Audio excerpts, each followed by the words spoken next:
What is up, you guys? Gamer Life Studio here, back at it with another video. In today's video, we are going to do a reaction on the Xbox Developer Direct, and afterwards, we're going to be talking about the games and discussing it, giving you my thoughts and opinions, talking about some gameplay mechanics, some gaming stuff, and then we're going to be wrapping it up with a grade. Between if it's a F, a C, a B, or A, and then we're gonna end the video from there. But before we get into the video, it's unfortunate was planning to do a live stream, um, yesterday from 12 o'clock, but unfortunately, I had technical difficulties. I posted it up already.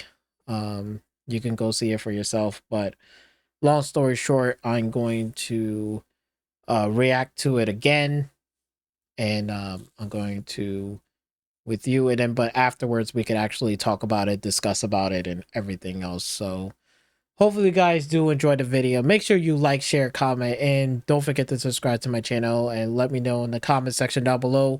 What are you excited for? What do you give this a grade? And what game are you really looking forward to? I would love to hear your thoughts. And without further ado, let's get started with the video and this reaction. 2026 Xbox Developer Direct. In the 30-second mark, we are I think we're using whatchamacallit, GT trailers. And then afterwards we'll go to the Xbox uh YouTube page, and we'll look at the videos and stuff like that. We'll be talking about the discussion on the games and stuff like that, right? So we'll do that. Yeah. So let's get started. So I got the chat right up here. This is what I wanted to do, but unfortunately technical difficulties. But for right now, this is the best we got. Got the volume right up here. Everything should be good. So let's start it.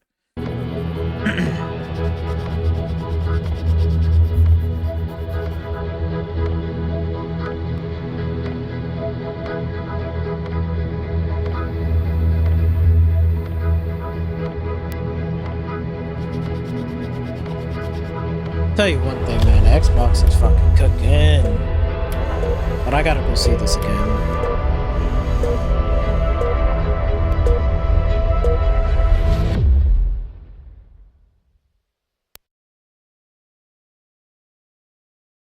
This marks 25 years of Xbox, a milestone to celebrate the delivery of storytelling to fans. Hold on, let me just pause this. Storytelling and teams and fans who brings these worlds to life.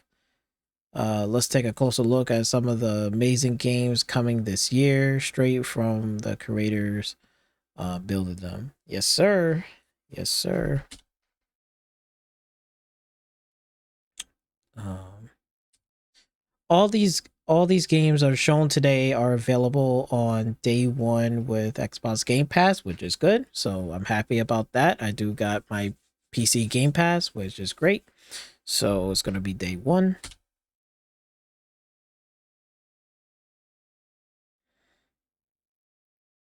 And all these games are shown are also Xbox Play Anywhere.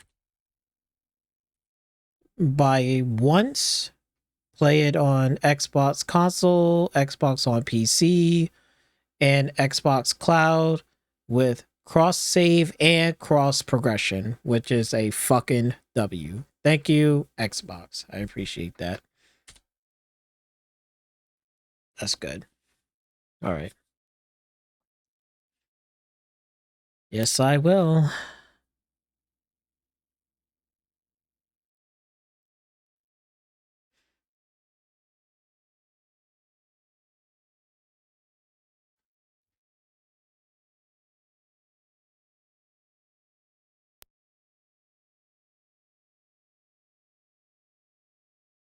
Wait, hold on. Let me rewind that back a little bit. What does that says? Hold on.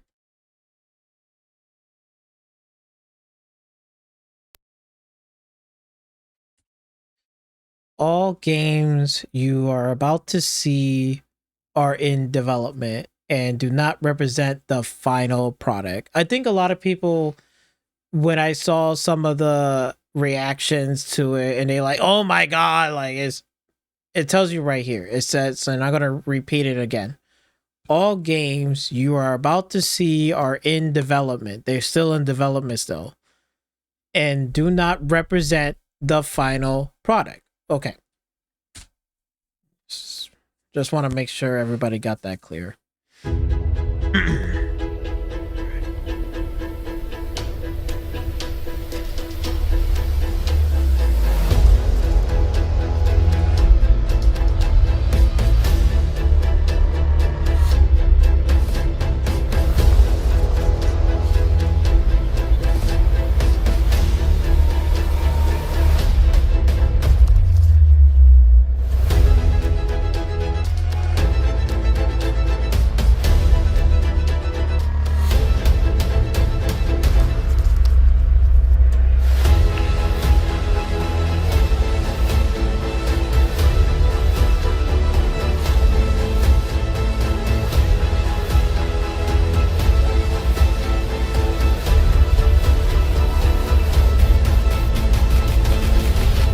What to do with my hands.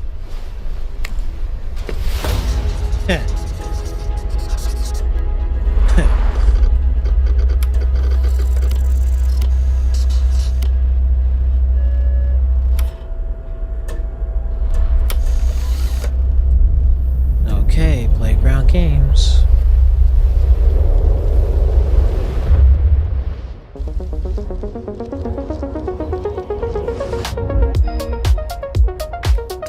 Welcome to this world-first look at Forza Horizon 6. I'm Torben Ehlert, Design Director for Forza Horizon, and I can't wait to show you what the teams at Playground Games and Turn 10 have been working on. And I'm Don Arceta, Art Director for Forza Horizon. Ooh, man. Oh, looks The Horizon so fucking Festival good. is a celebration of beautiful cars, hit music, and breathtaking locations around the world. Damn. And now we're taking you to the place we've wanted to visit for a very long time. Oh, yeah. Japan. Yes. That looks fucking beautiful. We designed a campaign that really focuses on your journey. You don't start as a superstar of the festival or a racing champion or even a rookie. You'll start out as just a tourist in Japan. Your first goal is to join the Horizon Festival by completing the Horizon qualifiers. After that, you'll rise through the ranks, unlocking wristbands as you complete races in faster, more exciting cars. Okay. At the end of each round, you must prove you're ready to move up by completing spectacular events to unlock your next wristband. These include classic Horizon showcases and our new Horizon Rush events, where you show off your skills on thrilling obstacle courses, like this one at the docks in Tokyo City. Okay. All When right. you finally earn your gold wristband, you get access to Legend Island, an exclusive region of the world with unique events, tracks, and areas to explore. And that will be a true accomplishment. Okay. Throughout that journey, all least of there's Japan progression. outside the Horizon All right. Festival is I'm yours down. to explore at your own pace. So, let's talk about the location we've all been waiting for. Oh, yeah. Fucking beautiful. Japan is the ideal location for our biggest, most exciting game yet. Full of beautiful landscapes and stunning contrasts of rural and urban, modern and traditional. Okay. This is our largest map, full of verticality, diverse biomes, seasonality, and breathtaking driving experiences, elevated by Japan's unique car culture. So we knew from the start that we wanted to deliver the most compelling and authentic game possible. To help us create those experiences in-game, we sought out advice and insight from people who've lived with Japanese car culture their entire lives. That's the way to do it. As someone who grew up in Los Angeles and Tokyo, both cities known for car culture, I developed a passion for cars early. I've also worked extensively supporting creative collaborations between Japanese and Western video game studios. Over the course of production, I had many conversations with the team about the nuances and the details of Japanese culture and how to reflect these in Damn. Forza Horizon 6. Oh my god, that As Sylvia an looked example, beautiful. when we discussed naming Holy options for the shit. player home at Tokyo Docks, we discussed the building number, picking 7 and 8 because those two numbers are considered fortunate in Japan.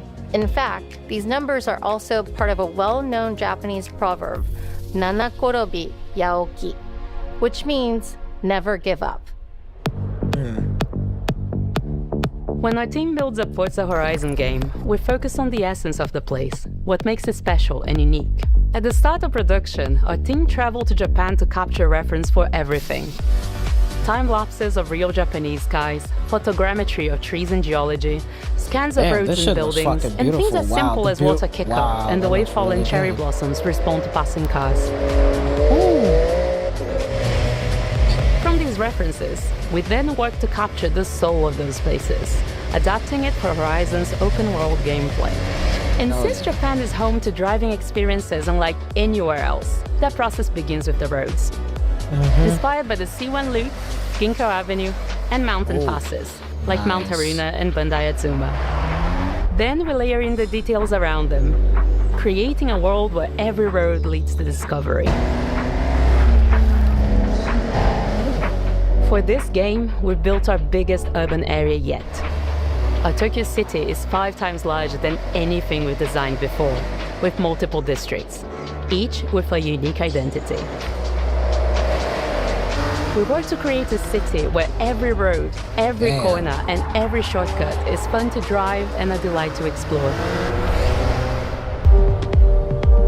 Seasonal change in Japan is dramatic, and these changes are widely celebrated in local culture. We've captured that in games so that you'll see those changes reflected in the world around you as you explore. Holy shit. Wow. That sense of exploration is at the heart of the game. Everything you find on your road trip in Japan is something for you to collect. Cars, houses, landmarks, mascots, and more, all tracked in your adventure journal. Japan's car culture is one of the reasons we've been so excited for this location. And Forza Horizon 6 will feature more than 550 cars at launch. Okay. Those cars will have Ooh, new body the kits, Integra? Ooh, new man. Forza Aero, and the ability to paint liveries on windows. Okay. We've also fully overhauled our roster to be better balanced across all performance classes, from D to our new top-end R-Class for track-focused cars. Damn. We've improved how each car is affected by the world. For example, with new cosmetic tire wear, so each car responds authentically as you rack up the miles on those iconic Japanese roads. With more cars on day one than ever before, we've also created new ways to expand your car collection as you explore. Parked on driveways around the world, you'll encounter our new aftermarket cars. They're always bargains and include some extremely rare and unique cars to show off in your garage. Nice. We're not just bringing classic JDM to life, but also showcasing some of the newest, most exciting cars in the world. And Forza Horizon 6 cover car is one of them. Oh, damn. The GR GT is a race-derived road car that combines motorsport performance with road-going excellence. Ooh, man. Our game is the ideal place to experience I the can most imagine modern the iteration customization on of that. Kazoo Put a nice little Racing's spoiler relentless in the pursuit back on that. of It's already Japanese set. engineering perfection. I'll put a nice little Our cars wide sound wing on better there. than ever, with greater detail and remastered audio, all brought to life by new acoustic modeling technology, simulating the soundscape of the world. Damn, this sounds so nice. Ooh, boy. Oh, it's gonna be a fun time.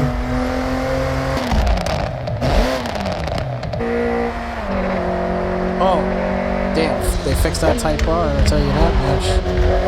They fixed that Honda Type R sound. Music is a huge part of the Horizon Festival, and we're curating a diverse track list from around the world, including exciting Japanese artists.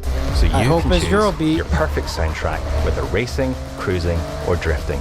Put that Eurobeat, And to complement please. the visual contrast of our map, we've captured extensive field recordings across all 4 seasons in Japan, creating a rich and truly authentic world for you to experience. In Forza Horizon 6, you'll have new ways to shape that world with features that let you make a life for yourself in Japan. Our new customizable garages are the perfect place to do that. You'll find one of these at every player house, big enough for multiple cars, where you can freely decorate the entire space. And when you're done, you can invite your friends over to see what you've built. Nice. Very nice. But the ultimate place to express your creativity is the estate. This mountain valley starts off completely empty and overgrown, but once you unlock it, you can build and decorate directly in the open world here. Damn. Anything you construct is permanent and visitable by your friends. Wow. Our teams are fully committed to Forza Horizon being the open world driving game for everyone. We'll be carrying forward all of our accessibility features from previous games. We'll also be adding in new options like proximity radar for competitive players and auto drive for players who want to lean back and appreciate the world in motion. Our major new accessibility feature is customizable high contrast mode, making the open world of Japan visually accessible to everyone. No matter how you and your friends play, you can customize Forza Horizon 6 so you can play together. Japan is world-renowned for its car meets, like Daikoku, and inspired by these experiences, Forza Horizon 6 will include new open-world car meets. These are places where you can show off your cars and characters, download tunes and liveries, and even buy a copy of the cars you see. Then head out together to explore, where you'll find classic events like street races and our new Toge battles, iconic nighttime races down Japanese mountain passes. Oh, I can't wait for that. There's more to do in the open world than ever before, with new shared laundromat is going to like be open Horizon's for time business. attack circuits. These are seamlessly part of the open world. Time attacks with too? no I'm loads, down for no that as well. matchmaking, just a truly social experience with you, your friends, and the in-world leaderboard. Playing together is easier and more rewarding than ever. Oh, nice. Forza fans are incredibly creative, making everything from liveries to race events and scenic locations to explore. To support your creativity, we've added the ability to start building from anywhere, as well as loads of other player-requested improvements, all of which are also available in the estate and the customizable garage. We also know you love to collaborate, so in Forza Horizon 6, we're making building fully multiplayer. In Horizon Collab, you and your friends can build anything you can imagine together. Okay. Oh, that's nice. That's real good. From everyone here at Playground Games and Turn 10 Studios, we hope you've enjoyed this first look at some of the new features we've been working on, and that you're as excited as we are for the game. We'll be launching on Xbox and PC on the 19th of May. If you're a Forza fan on PlayStation, we'll be welcoming you to Japan later this year when our PlayStation version is ready. For now, though, stay tuned for more updates about the game over the coming months. And thanks for joining us. We can't wait to see you in Forza Horizon 6 as we discover Japan together. Damn. Look at that. Oh, fuck, man. Rally racing. We got some drag racing. Oh, yeah. We're going to definitely do some highway racing for sure. Tokyo Extreme Racers. For real.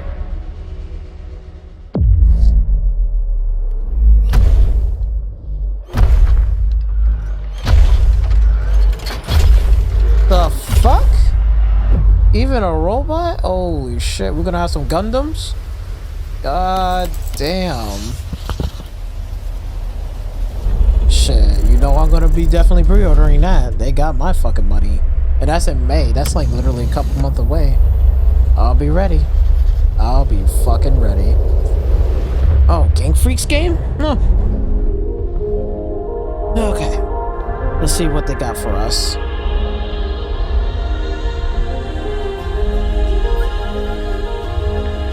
皆さんこんにちは。ゲームフリークのゼネラルプロデューサー大森茂です。ここは東京にあるゲームフリークのオフィスです。ビースト・オブ・リンカネーションはかつてない新しい体験を作り出すことに主眼を置いたゲームフリーク独自の取り組みギアプロジェクトから生まれた新しい挑戦です。これまでもポケットモンスターシリーズのほかソリティバ、ギガレッカーなどさまざまなオリジナルゲームタイトルを世に送り出し、常に新しいアイデアや世界観の構築に挑戦しています。ビースト・オブ・リンカネーションはまさに新しい体験ができるゲームです。遠い未来、文明崩壊後の汚れに侵食された日本、そして一人と一匹のアクション RPG というゲームプレイで構築されています。この美しくも過酷なビースト・オブ・リンカネーションの世界で、皆さんにも臨場感あふれる冒険を味わっていただくことができればと心から願っています。 Okay, got that little hack and slash to it. I'm down for this. これまではポケットモンスターシリーズでバトルプランナーやサウンドマネージャーを務めてきました。ただ新しいゲームに挑戦したいという強い衝動もずっとあったんです。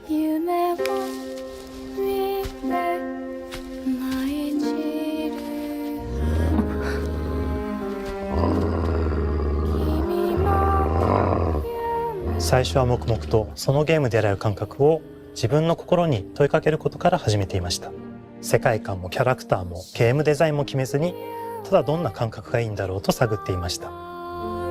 そうしているうちにぬくもり、頼もしさ、そして寂しさが入り混じったような感覚が最もしっくりきたんです。自分の心に反応しました。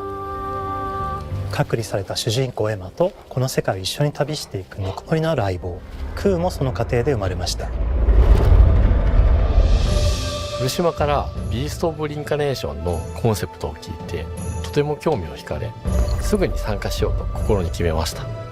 長年ゲームフリークではポケットモンスターシリーズを通じて生き物やパートナーを描いてまいりました。しかし今回のプロジェクトでは過酷な世界を相棒と共に旅をするという体験を目指しています。汚れと呼ばれる寄生植物が蔓延している世界がかつての文明の廃棄を覆い尽くすほどまでに植物が生い茂った過酷な環境となっており、ダイナミックな移動が要求されます。このような経緯で地を張り自由に操ることのできる鶴のような神をエマの能力にすることになり、プロトタイプも出来上がってきました。そしてそれがエマという人物のバックグラウンドとキャラクターデザインを形作っていったんです。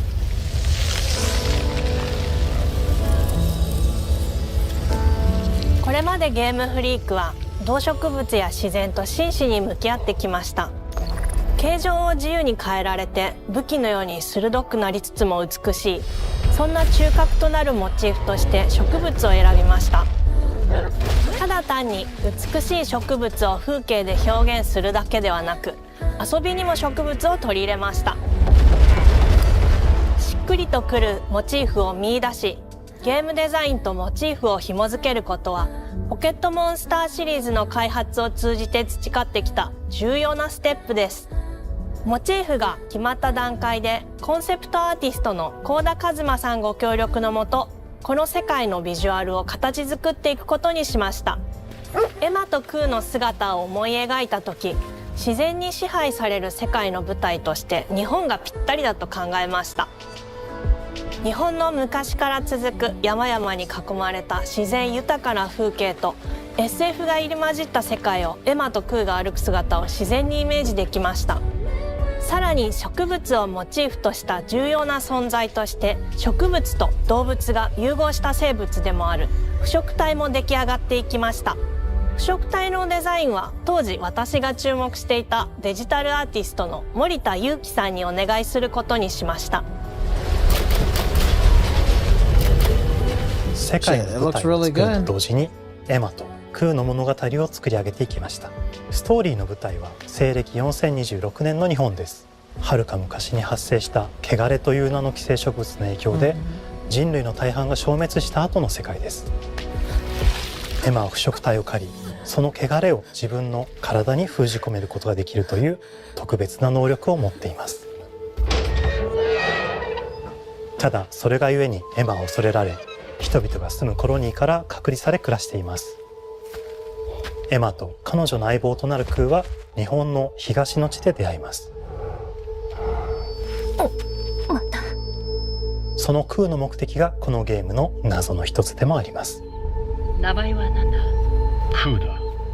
クーから目を離さない方がいい。ああ、分かってる。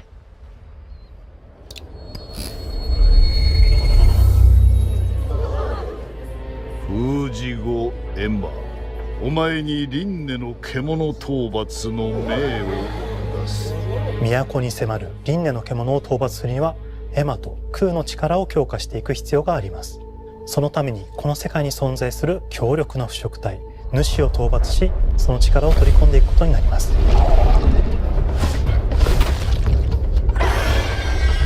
汚れを封じることができるエマにしかできない特別な役目です。腐食体はこの世界の畏怖の対象であり、最も象徴的な存在です。汚れに寄生されて巨大化していった生物たちです。エマと空が戦う強力な敵です。腐食体は汚れを吐き、その巨体で世界を蹂躙していきました。腐食体の中でもひときわ大きい主と呼ばれる存在は、植物を操り自身の支配地域に汚れの森を呼び出します。汚れの森に入ると周囲の環境がガラッと変わります。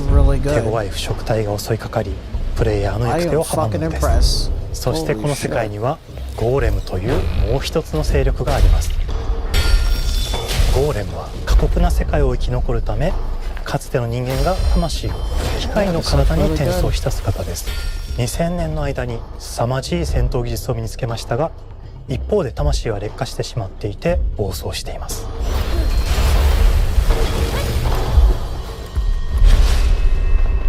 エマとクーはさまざまな人物と出会います。長い旅をサポートするブラッド、カグラであったり、あとはクナイというエマと同じように腐食体を連れた剣士とも巡り合います。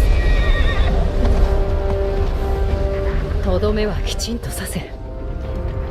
エマと空は同じく汚れの力を宿していて、互いにその力を影響させ合いながら戦います。例えばエマが敵の動きを見極め攻撃を受け流すと、空に力がたまり開花技という強力な効果を持った技を発動できます。そして開花技を放てば、さらに次のアクションの選択肢に幅が広がります。例えばある開花技を使うと、エマは彼岸花の大輪を咲かせ、その大輪に跳躍して兜割りを行うことができます。また別の開花技を使えば敵を縛り、エマの強力な闘技を敵に叩き込むことができます。開花技の選択中は時間がスローになり、考える時間が生まれます。ターンベースの RPG コマンドのように考えることになります。スキルを磨くほどにエマと空の連携は研ぎ澄まされていきます。互いに補い合う関係で2人は常につながっているんです。エマと空にはそれぞれスキルツリーがあり、エマが行動すれば空に影響を与え、空が行動すればエマに影響が与えられるようにしました。またエマと空の親密度が上昇するにつれて装備できるスキルも多くなります。様々なスキルを組み合わせることで独自のプレイスタイルを作っていくことができるんです。さらにエマと空を結びつける霊秘石や、エマが受け流しを行った際に発動する刀の効果を重ねていくことなどで、より奥深い戦闘ができるようになっています。遠距離だけで戦う人もいれば、ステルスだけで戦う人もいますし、常にエマで戦闘を仕掛ける人もいれば、空を先行させて戦わせる人もいます。エマと空でどのような装備でどのような霊秘石と組み合わせて戦うのか、プレイヤーの皆さん次第です。皆さんがどんな意外な組み合わせを生み出すのか、今からとても楽しみです。はるか昔に汚れに追い尽くされた美しくも過酷な新たな世界、企画構想から6年間、私たちはこの世界に数えきれない秘密や奥深い魅力を散りばめることに全力を注いできました。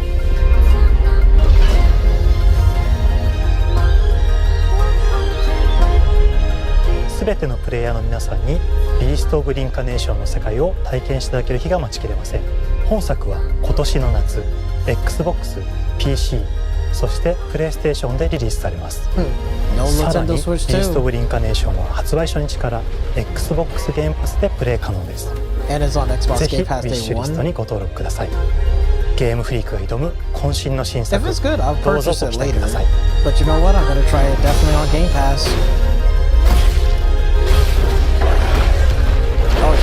Definitely gonna play this shit on Game Pass for sure. I'm probably gonna have a really good time with it, and then I'll probably purchase it later. But I'm glad that Game Freak is definitely stepping out. But it looks really good. It looks really, really good. I am very impressed by that.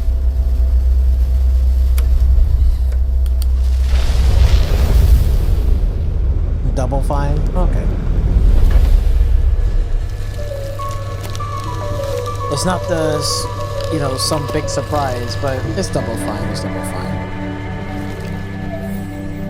Everybody's like, what?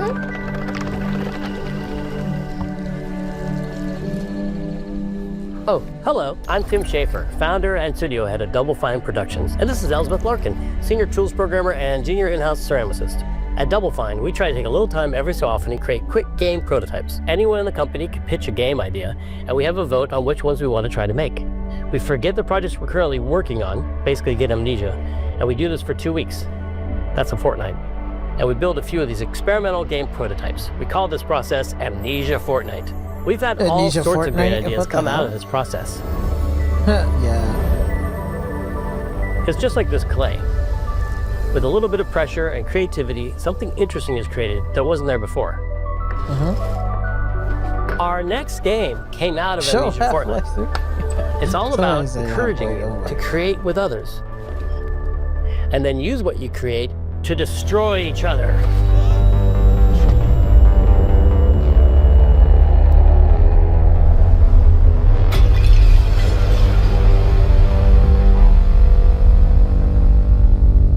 She's like, Don't what worry, the fuck? It's easy to make a new pot if you're playing Kiln, our online multiplayer pottery party brawler.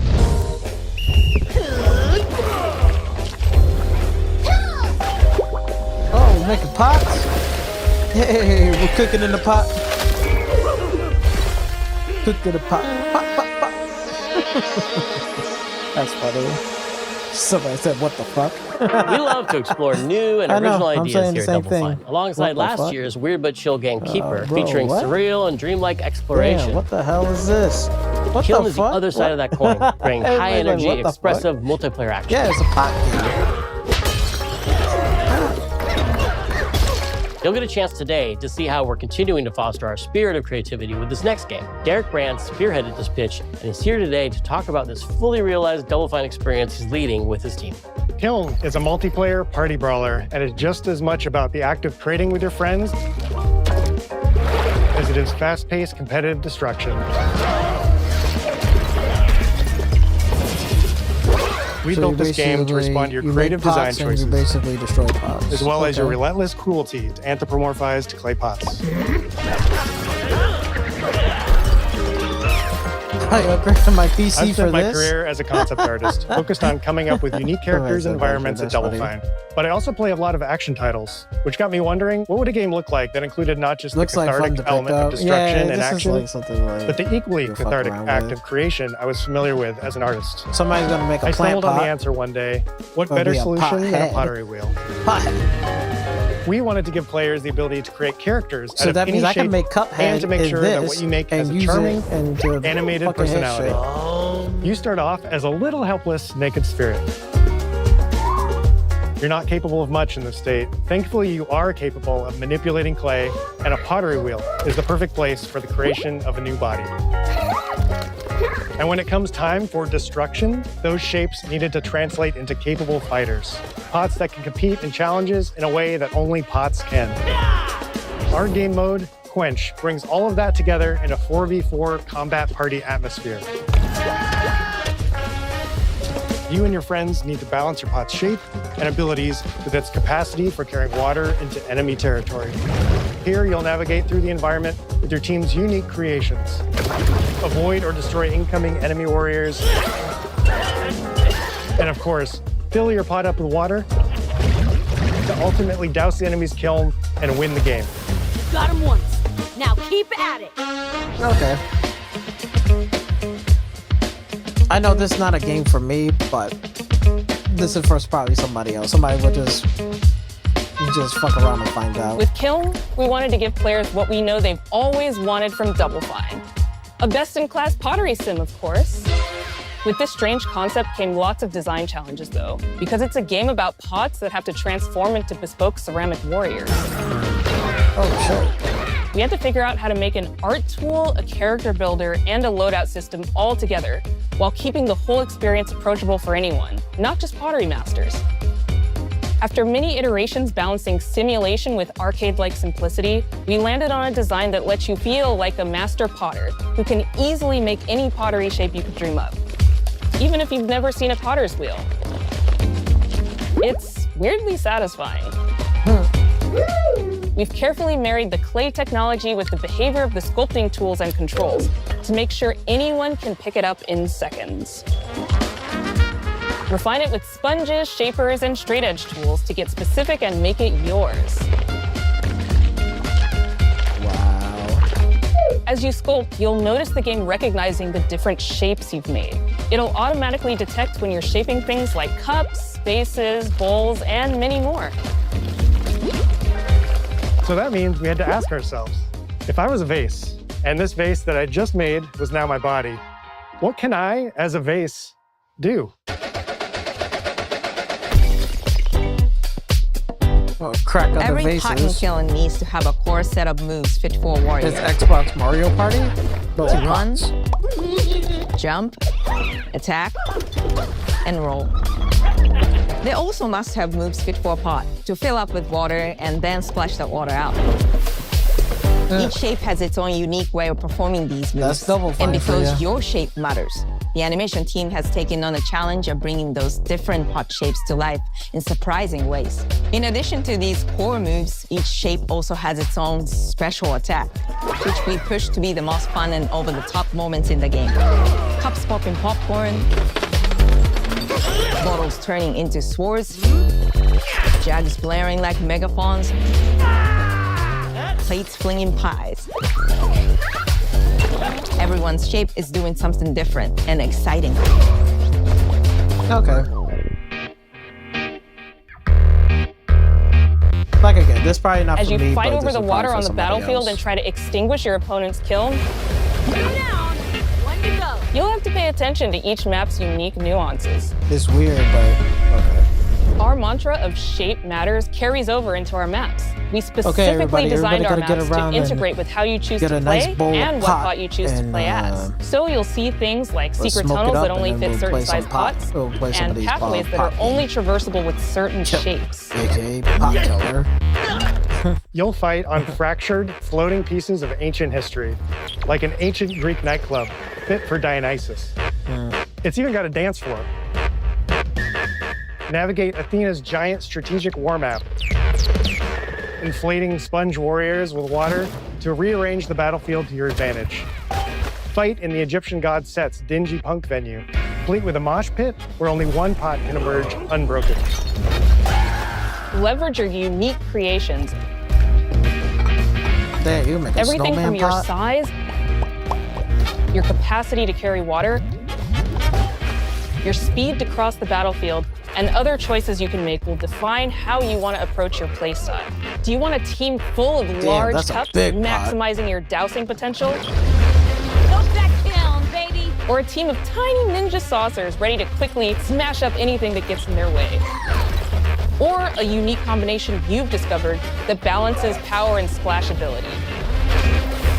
If you're skilled enough to end up at the enemy kiln with lots of water, you can unleash a powerful super splash ability that does tons of damage and makes the kiln vulnerable to further attacks, letting you and your team dunk on the enemy kiln to either win big or turn the tide and make a comeback. And that is how it's done. At the end of a round, the cycle of creation and destruction loops around again, and now you're back in the wedge, a multiplayer lobby where you can hang at the wheel and make something cool with your friends. You've just earned XP points and chips from battle. Now you can load up on art supplies and expand your pot-making options. I think of the game being so much about the fighting, but when people play it, they just want to create all day long. Our decoration system was designed to support your creativity. As we did with the design of the sculpting process, we looked to the pottery studio for inspiration. We found ways to translate the experience of adding spouts, lids, and handles, as well as glazing to kiln.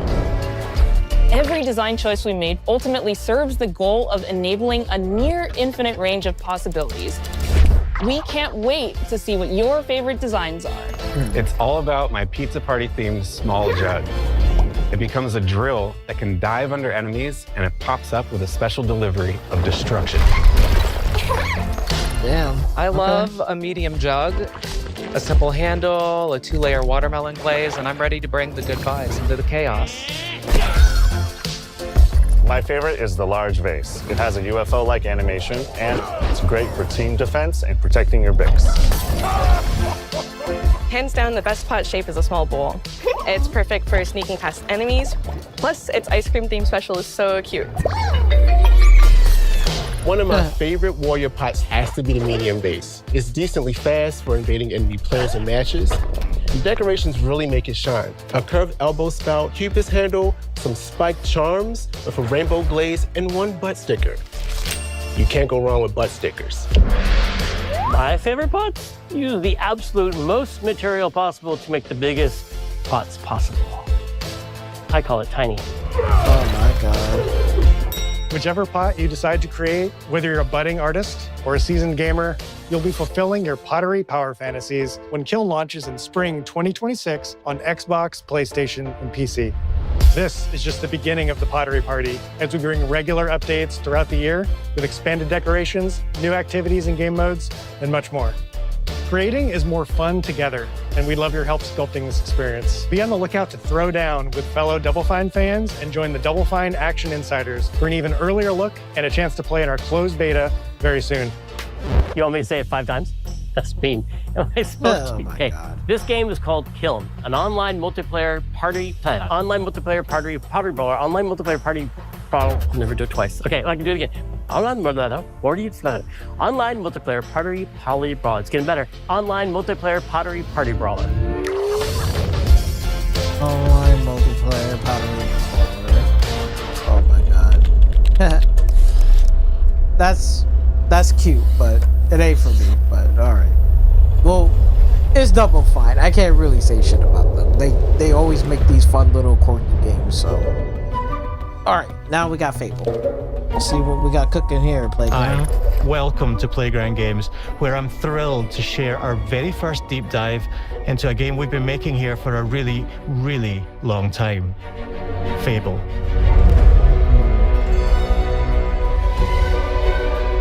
Playground Games is renowned for fun, immersive, and visually stunning open-world experiences. Since 2010, we've been developing the Forza Horizon series right here in Royal Leamington Spa, a charming little town in the middle of England. As Horizon has grown, so have we. Over the past few years, we've built a new team to carry that reputation into a new genre that we are incredibly passionate about. Fable is Playground's first open-world action RPG, and we couldn't be more proud to be carrying on the work of the legendary Lionhead Studios, the original creators of the franchise. And although our game is a new beginning, I think what we're making is really faithful to the spirit of the classic Lionhead trilogy that we all love. At the heart of our game is a simple, recurring question. What does it mean to you to be a hero? Our game is about choices and their consequences. It's packed with action, drama, British humour, moral dilemmas, and quite a few chickens. All of this combines in a fairy tale which could only be Fable. In classic Fable fashion, you begin the game as a child, growing up in the sleepy rural village of Briar Hill. It's here that in a moment of extreme danger, your heroic powers first emerge, and we discover that you are Albion's first hero in a generation. But not long afterwards, disaster strikes, and the people of your village, including your beloved grandma, are turned to stone by a mysterious stranger. Suddenly alone in the world, you'll set off on an adventure which will change Albion forever. Venturing out into the world is a huge moment, because this is Albion like you've never seen it before. Idyllic rolling hills, magical forests, bustling villages, sleepy hamlets, oversized vegetable patches, and stunning vistas. And because our Albion is truly open world, for the first time, you'll be able to explore this rich and detailed world seamlessly, with the freedom to go where you want from early in the game. We can't wait to welcome you back to Albion's iconic capital city, Bowerstone. Home to Fairfax Castle, the old clock tower, and the legendary This game is Heroes definitely Guild. super high fantasy. It's a huge city, full of contrasts. Rich and poor, nobles and commoners, royalty and criminals. You'll spend plenty of time here during the game as you discover the secrets of the Heroes Guild and its reclusive guildmaster, Humphrey the Golden. In the north of Albion, you'll find mountains, craggy coastlines, spooky marshes, and the bleak, windswept city of Bloodstone. Here, you'll meet the leaders of two rival gangs vying for power and uncover the secrets of the sinister but extremely well-organized Cult of Shadows. Our Albion is beautiful, handcrafted, and richly detailed. Damn. In Albion, heroes are special, different. They're stronger than regular people. Frame rate might They're be more a little skillful, more charismatic. whatever, but it's still More importantly, they're those rare humans who can harness and use magic in the world around them. They have the power to do what they want. And so do you. In our game, we want you to play as the hero you want to be. And that starts with being able to choose how your hero character looks. So, in Fable, you'll be able to pick from a range of different character heads and customize your clothing, hair, skin tone, tattoos, and scars. So the hero you play represents you. But as well as your appearance, you can be the hero you want to be through the way you play, through the skills and abilities you learn, and through the weapons you use. Just like the classic trilogy, heroes in our game fight with a combination of strength, skill, and will. Seamlessly blending melee and ranged weapons with magical abilities gives us style-weaving combat. Allowing you to show off your personal playstyle against single opponents and large groups of enemies alike. Melee is at the heart of our close quarters combat. You'll use light and heavy combos, often knocking enemies off balance and executing stylish finishers. Swap to your ranged weapon to bypass enemy guard and deal with troublesome flying enemies. And of course, you'll be able to unleash your powerful spells to both manipulate and devastate your opponents. Nice. We're excited to be bringing back some fan-favorite adversaries for you to fight.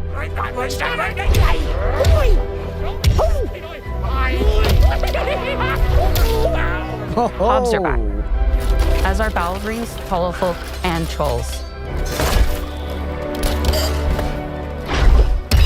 And we're adding brand new enemies too, like this fearsome cockatrice, a giant fire-breathing chicken.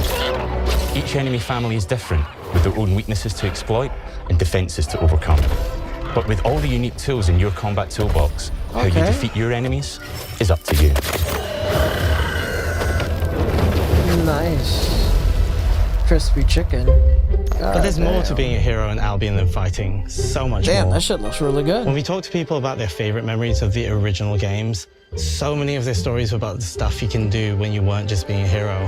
The normal, everyday stuff which happened when you interacted with the people of Albion. For me, what I remember most vividly are the inhabitants of Albion and the things you can do with them or to them. The crazy thing about the classic Fable games was that in the middle of a sprawling RPG was almost a complete other game where you could just mess around with the villages and townsfolk. And we've built that same experience in the middle of our game too. Buying a house, getting a job, making some money. Oh shit, we can get a job? Romancing a villager, getting married, having kids. Fancy a date? What? Perfect. You can get to know me better. Yeah. Buying another house. Buying every house in Albion. Buying every business in Albion. Getting rich. Marrying a bunch more people, having a bunch more kids. Damn. Probably getting divorced along the way for good measure.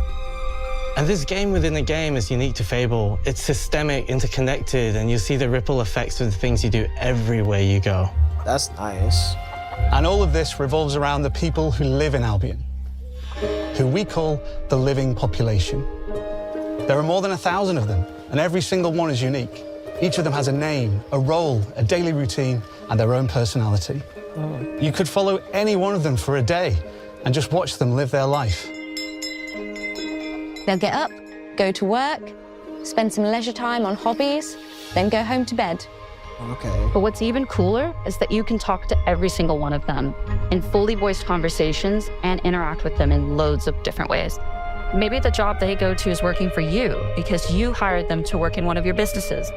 Hey you, working hard? How can I help you, boss?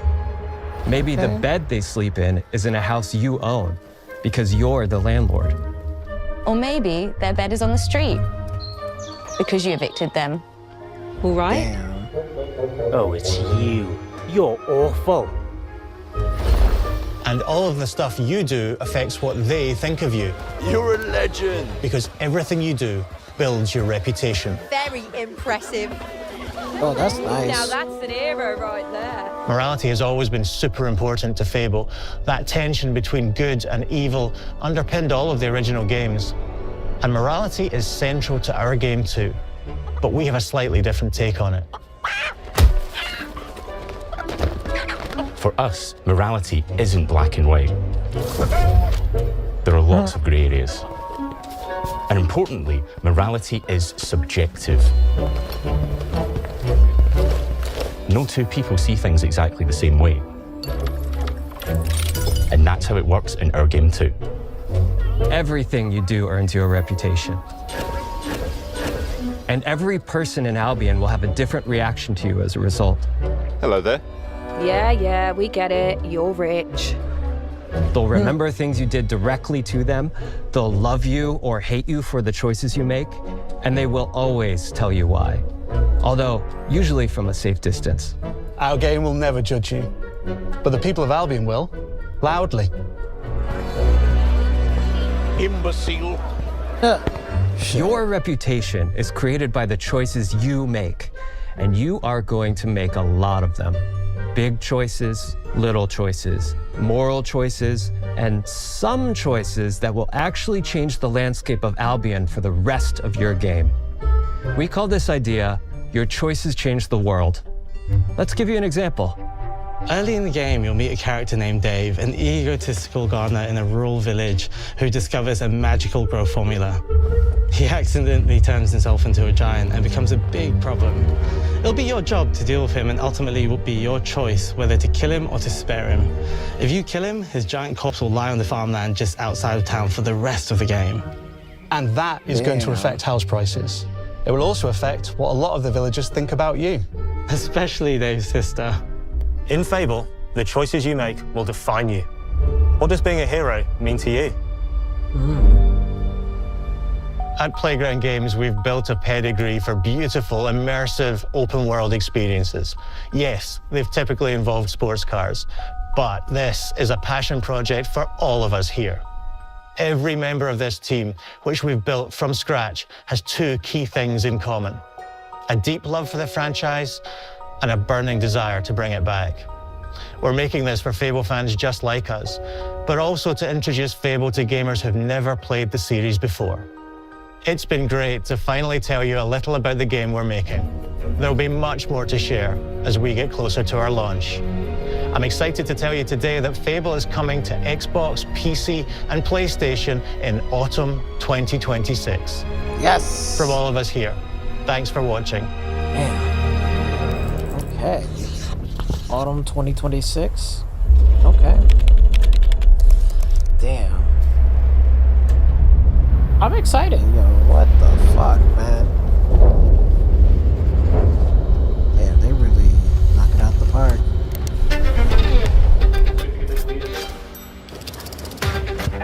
That was really good. I don't think they're showing anymore, but that right there is, damn, that was like really, really good. Wow. Fable looks amazing. Forza Horizon 6. Man, this shit is fucking good. It did really, really good. Okay. All right, so let's go, and we'll go right here, and we'll go look to some of the games that they shown off, right? I think do they have some videos for it? I mean, they got Forza, they got Fable. Okay, I don't think they got this.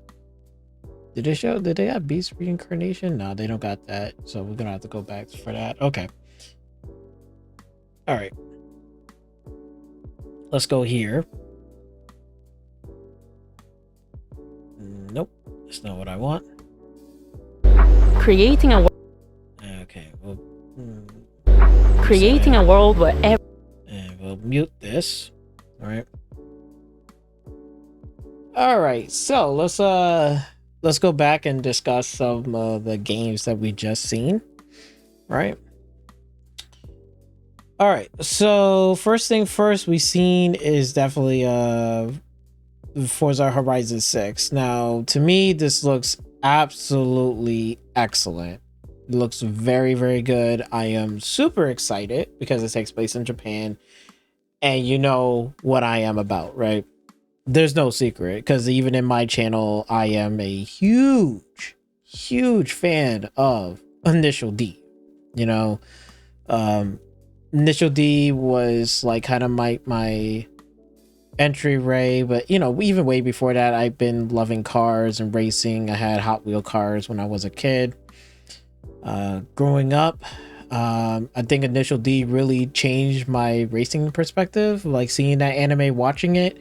And you know, like, again, it's no secret, like, you know, all of my inspirations of like the driving style, driving tactics and stuff, and the way how I, you know, do things, it's always been like just drifting, racing, just having fun. And I did branch off and I do like rally racing as well, and other things too, but the core of it has always been inspiration by Initial D, and I've been currently watching MF Ghost as well, that anime series. So it's no secret, you know, I love the show, the music for it, the Eurobeat music and stuff. So once I know that they were going to be in Japan, I was so thrilled. I was so fucking happy. Like, I just cannot wait to play this game, because I think they show off a teaser from last year, then when we found out and we've seen it, and I was like, man, I cannot wait to play this game. And it's coming out in May 19th, right? So yeah, looking at the game, seeing it, the cars look beautiful.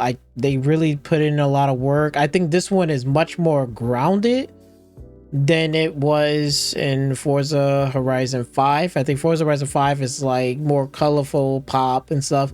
This feels like a little bit more like, it's still got color, but it's not super a saturation of color. This is like much more tone, a little bit tone, little bit, you know, more realistic to it, which I absolutely like. Gameplay wise, like again, like the typical, you know, racing and stuff like that, right? I like this right here. I see they reamped this right here, which I absolutely like, for sure, because I think they definitely reamped it. Did they? Yeah, they definitely did. So let me look at this. We don't have to listen to the music, don't worry. I will mute it. Don't worry. Yep. Okay, it's mute. Okay, so if we look right here, like this is the old one right here, right? And nope, oh, you can't even see it, but here, I'll put it like this one. But you can see it right there with the gauge clusters right there. You can see it. They definitely reamped it, because if you look right here, and then we can go right here, yeah, they definitely reamped it. I like this one right here. They got the ABS, you know, traction control, launch control. So I'm guessing those right there is those right there. The nice speedometer. I like this. They really refined it and reamped it. This one, I think they have reamped it, but I'm not sure. Seems like everything is in the right place. Got this, but usually I turn most of this off. I keep this on, and then I usually put my controller on this side and stuff like that. So Other than that, the environment looks good, right? Car environments, the road, we're gonna have some narrow tracks, we're gonna have some open tracks. Like this shit looks fucking crazy. Like it looks really good. So I'm guessing they're gonna have a progression system, so now we can progress to whatever, improve ourselves, and then we have a special map, I guess we do. But man, look at these cars. This shit looks so good. I like this. Yeah, you even tell us in this one. So this is like kind of like that progression thing where we have to prove ourselves doing some stunts or whatever that we need to do, or some type of challenge to move on to the next thing. So again, I'm gonna put it like this. I never had the wristband thing. I didn't play the first Forza Horizon nor the second one like that. I started in Forza Horizon 3. I went back to 2. Then I went back to 3, and then I went from 3, 4, 5, and now we're going on to 6. But my driving style and my technique and my inspiration has always been the initial D side of things. I'm not so much of a professional driver. I don't like professional racetracks, like, you know, those like the boring Gran Turismo games. You know, I hate to say it, but it really is boring, because it's been the same thing over and over again. There's nothing really new or exciting for it. And this right here is like, again, a game that I can get myself into. You know, if I'm gonna pay for money, if I'm gonna pay any money, I want to pay for something that I could have fun and really enjoy myself, you know. This right here is basically when the progression, I guess their new progression system with the wristband and stuff. So when we pass those things, this would be another like private island right here for more tracks, more things to do.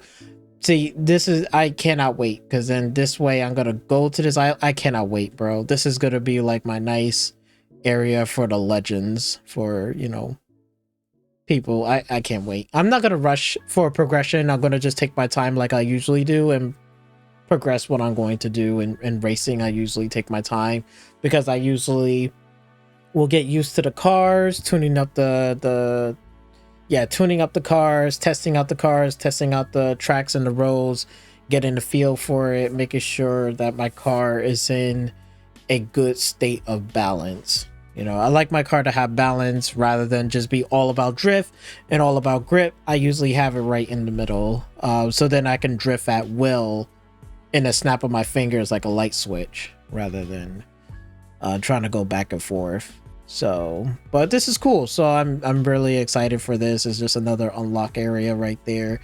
I'm wondering how the DLC is going to be. Is it going to be more connected worlds and more stuff to do? That's going to be interesting. Are they going to put the Hot Wheels? That's going to be another interesting thing. But man, look at these cars, bro. Oh my god. This looks absolutely incredible. Like, and the environment looks amazing too. Like, it really do. I can't wait. Let me see. Skip it. Oh wow, look at this. Look at this. This looks like a much tone, like a really good tone. Like, it's not like over saturated like green and a whole bunch of fog. This is really like a kind of like, yes, you can have some color, but kind of like tone down the contrast a little bit. The over saturation, like tone it down a bit, you know, make it a bit more grounded. And this is what I'm talking about. This looks so much more grounded. I like this direction that they're going to be going for as well. Like the roads, the dirt, look at this. This looks so much better. It's not like over saturated, it's just right. It's perfect. It got colors, but it's not overdoing it, right? And I like this here as well. Look at this, the nice details, like the cars parked right here, one park right there, this one moving through, got some, you know, little tight areas as well. I really do appreciate that. They got some open areas, and they also got tight areas, which is really cool. Additional. Sorry about that. Let me mute this. Okay. Oh, that's gonna be good. Hold on, let me go back up for a minute. Yeah, this one is going to be really good. I like this. Look at this. This is going to be a great way to drift around here. Like, it's going to be epic. The road looks good. Oh god, this looks so good. This looks really good. That right there. Holy shit. Hold on, let me see that. Yeah, you see, this is what I'm talking about. You see, like, something like this right here. This will be something, and this probably not just one area, but there's going to be multiple areas like this.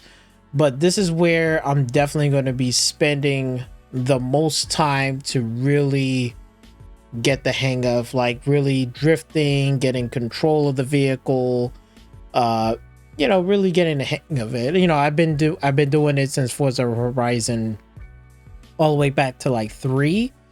I've been doing this for quite some time, ever since from Forza Horizon 3, 4, and then going into 5. It's been like 3 games, and now I'm ready to go for this game. Like, I'm definitely gonna be practicing this up and down this road for at least 100 to 200 to 300 to 400 to 500 times. If I have to, I'll be practicing up and down this road, uphill, downhill climbs each and every time, for real. For real, most of my hours has just been doing that because I want to perfect my craftsmanship in terms of driving skills and style. You got to perfect it. This looks really cool too. See, now we got snow environments here. So I'm just curious, is it going to be separate seasons in different parts of Japan, or is it just going to be coded into like one, you know, like every week is a new season, like winter, summer, spring, autumn, fall? I don't know how they're going to do it, but if they're going to do it that way, that'd be great, because this looks cool as hell. Like, I like this, you know, it's really cool.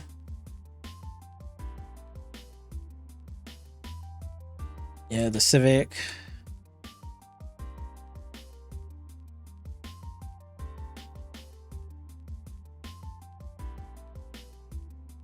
Wow, look at that. This looks really good.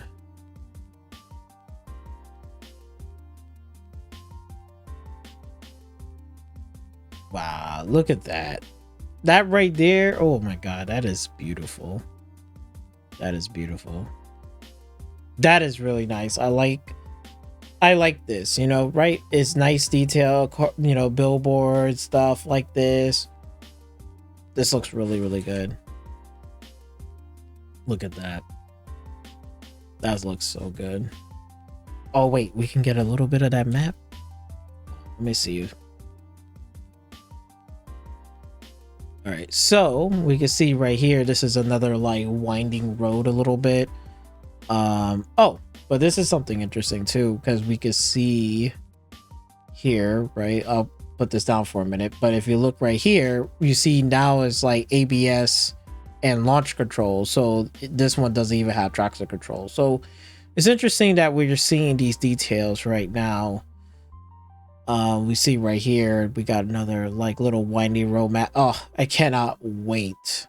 I cannot wait. Oh my god, I don't know where to start, for real. Oh my god, this looks absolutely amazing. Absolutely. All right.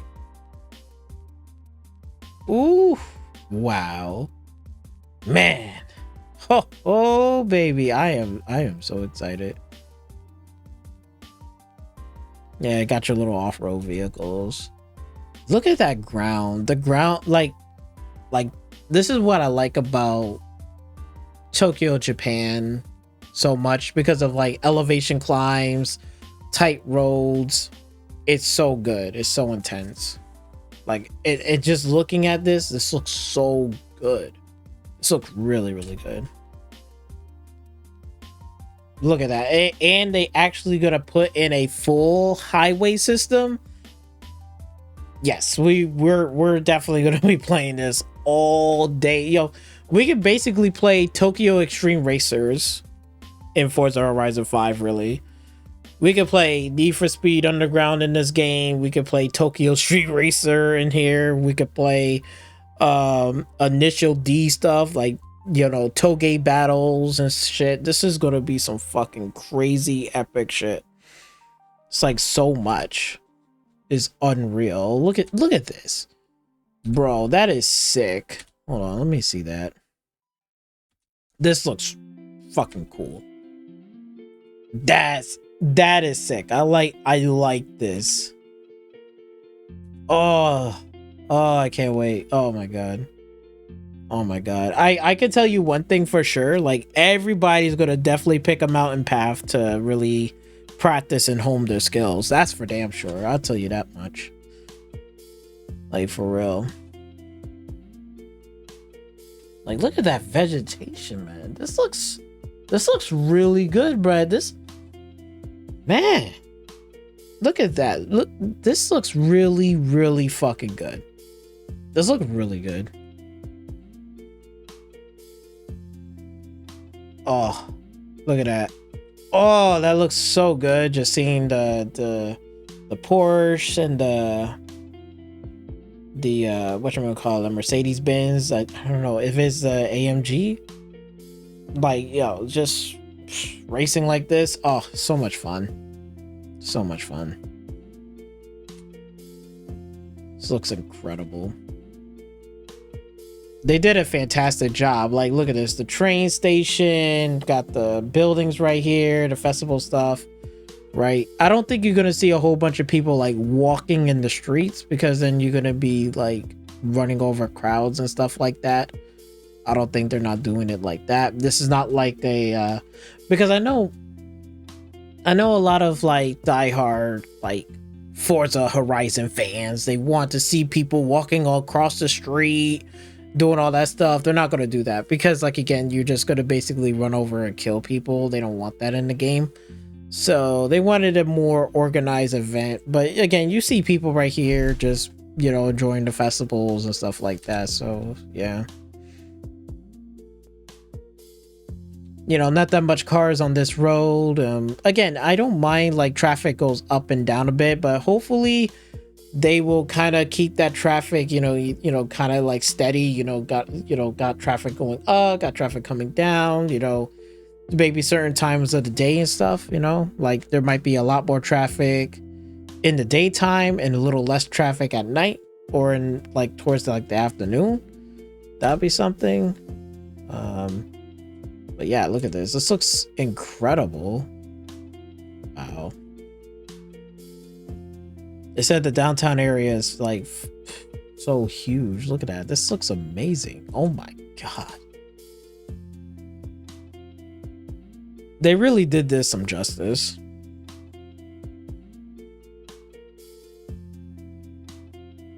This looks crazy. Like, look at this. Look at this snow. Look how much snow that is. This shit is crazy. How did the snow get this? I don't believe this. Can't be real. There's no way Japan makes a roadway through, like, no way. This is fucking nuts. But then, like, there's like path on top of there too, like all the way up here there's like a path and stuff, so probably like maybe there's a way to get up there, and then it kind of tailors down. Bro, this shit is crazy.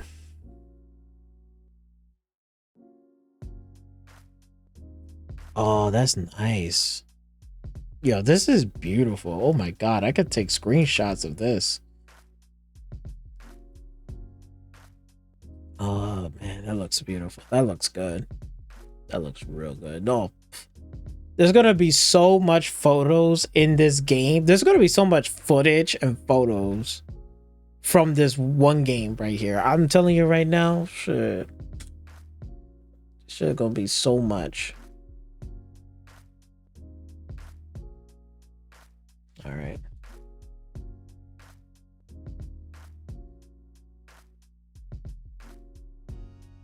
Wait. Oh, look at that. Acra and Tegra. Man, those look beautiful. Damn.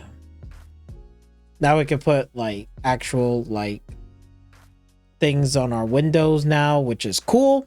I'm happy about that. Now I can put my own little stickers and design to that. And you know what the crazy part is? Like with all these things that are going on, the one mechanic that's very interesting about this game, like now we can actually have team racings. Like for real. We could actually have fully fledged initial D team racing. For real. We can actually do that now. It's crazy.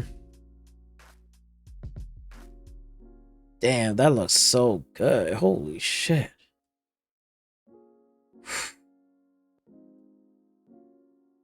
Man.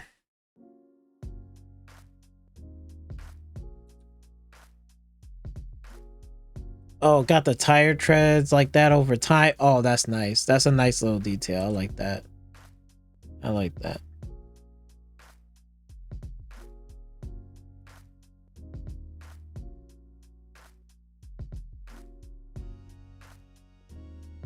And then here's the Forza car cover right here. This looks really good. I ain't gonna lie. I probably might have to purchase this car when it's available. And put a nice ass wing on there. Let me see. Okay, you see that backside?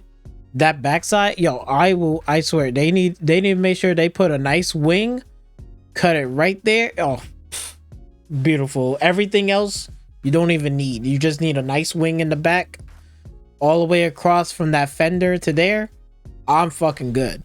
I'm good.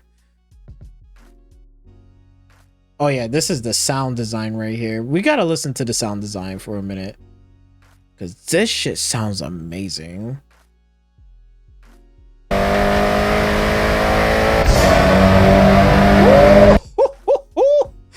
Oh my god, it sounds so good. Shit. Yo, just like, oh my god. Ooh, just going from inside, from, oh, that sounds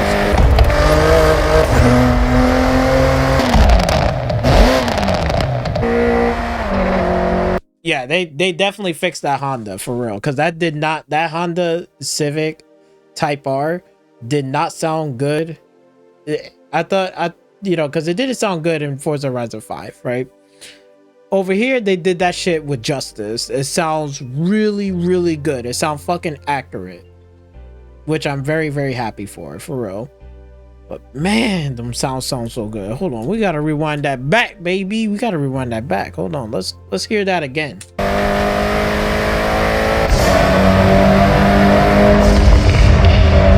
Ooh. Just hearing that little, just hearing that shit in the fucking tunnels, and then it's coming out. Oh my god. Oh, Jesus Christ. The R36 sounds fucking good. Yeah, no, R35, sorry. Not the R36, R35. Yeah. That shit sounded good. This sounds really good too. This sounds great. Oh. Yeah, they did an excellent job. They did a fucking excellent job. Sounds so good.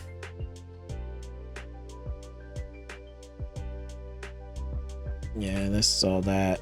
Okay, so this one right here is what I'm saying. Like, again, this we can actually do like these like team battle type stuff.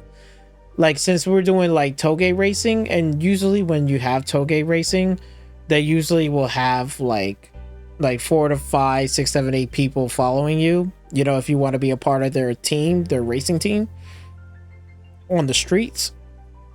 Now you can build like your own kind of like racing team type of stuff, and you know have one car do like they're pretty good at uphill climb. You might have a person that might be good with both.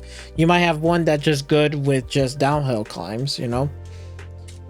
And this is what I'm saying, and customizing the garage to kind of fit that theme of like kind of like your team racing kind of style is really cool. So this is nice.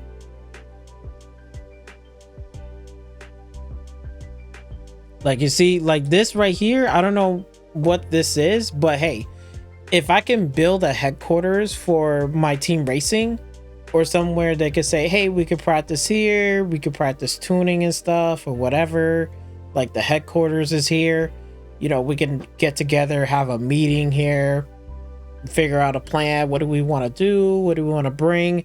And then we can all like roll out to the area where we got to meet somebody for a challenge in a tollgate race.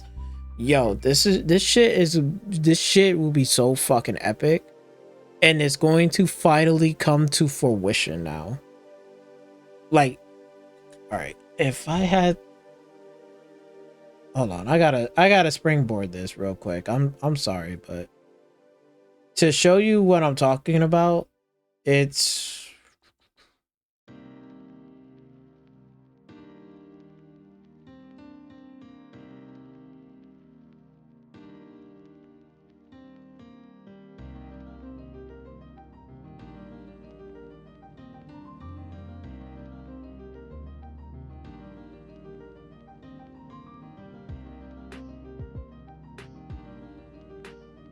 all right. Hold on, let me lower down this volume so then that way I don't get copyrighted. But all right, let me put this down for a minute. Put it down a little bit smaller so then that way you can see it. But I want to see, we can honestly start doing like team battle racing.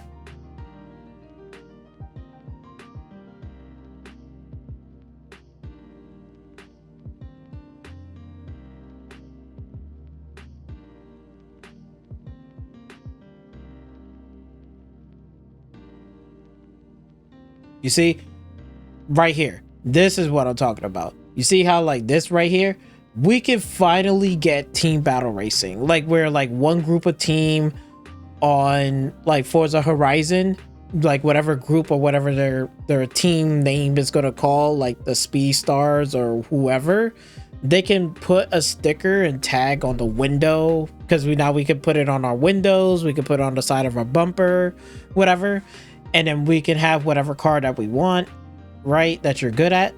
And then we can actually have team battles, like where like, oh, you know, we are the whatever. And if we want to race up in Mount Fuji or Goomba or whatever, we can go meet them up there and do a one-on-one, like, you know, straight downhill, uphill climb, and see who wins first, you know, right? Oh, it'd be so good. And then the rules might change. We might say, okay, do uphill, downhill and uphill climb. That'd be insane. Like, the things that we can finally start doing will be fucking incredible. Like, again, having the captains to be there, having the racers to be there, like, you know, who's gonna go what first, who's gonna do what. Like, again, they got their own little team right here, we got this team.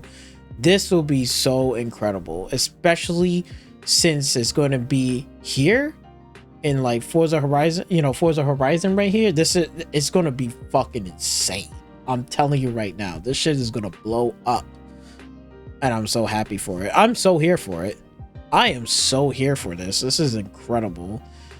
I'll tell you one thing, you know what I'm about to do? I'm literally gonna make this like an actual area. So then if I say, okay, if you want to be a part of my racing team or whatever group, you know, you got to do certain things, right, in order for you to pass the test. And then once you pass the test and we want you on board, then I'm gonna have this whole area, this house right here in the back, is for all my team members that if they want to come here, they can practice, tune up their vehicles. You know, we can, you know, talk about strategy, make tune-ups. I'll probably make this whole area more like a practice area for them. It'd be so cool. Like, you know, and make it a like kind of like a parking lot headquarters type of thing. It'd be so cool. This would be lit. If it's actually playable. So yeah, so we know about the things for that. We get that. Sorry, let me go pick this back up. So we got car beats, which this is really cool. So it's like we could just bring a car, show it up at the meet, That's really nice. And you see, we're gonna actually have actual toge battles. Like again, we could roll up here to the card meet up with the other team, and then we could all roll out together and go race up and down the hill, like, you know, doing some racing, you know, some one-on-one battles and stuff, warm-up battles and stuff, right? Maybe doing some warm-ups, you know. This would be really, really cool. Like again, we're gonna have that initial D stuff. Like again, we got our Tueno, baby, the Toyota 886, baby. Look at that. Oh my god, baby, they got the 886. Oh my god, yes. Oh, I cannot fucking wait, bro. I'm telling you, this is gonna be the biggest thing, especially for people that are initial D fans and that are about toge racing. We're here, baby. We're here. The laundromat has officially going to be open up. Like for real, my laundromat is going to be open up. You guys is gonna get mollywop, and then when you guys get mollywop, I'll be like, don't come back to this mountain ever again until you get your shit together. Because for real, the only person on this mountain is gonna be me, because I'm gonna be the king of the fucking mountain. Nobody's not gonna stop me. No sir, no sir. Look at this, got the initial D stuff. This looks so fucking cool, man. And we also got time attacks too. This is really awesome as well. We could just hop in here and just do some time attacks. Like, okay, this is cool. I'm down for this. This is fucking great. I don't mind. I love time attacks. I don't mind. I'm down for this. Oh wait, shit, my bad. Let me just exit this out. There we go. All right, let's see. Wait, let me go back a little bit. My bad. Yeah, see, look at this. They got the leaderboard right there, but again, it doesn't show the card that we have. So that's the only thing I'm curious about. Unless this is like leaderboard, like overall for everyone, you know, whatever, or is it just in the lobby? Because this is going to be interesting. I don't know.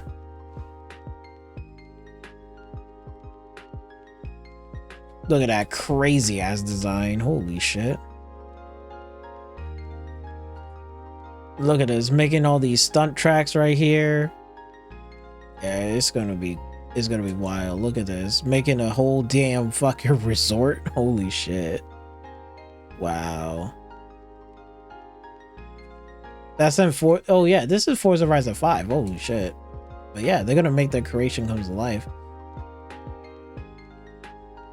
Oh yeah, then they got build mode. I'm gonna be building some stuff too, and at least we can build stuff and have collabs with other people that they could join to help to finish up a track or do designs and stuff like that. Got collabs, which is awesome.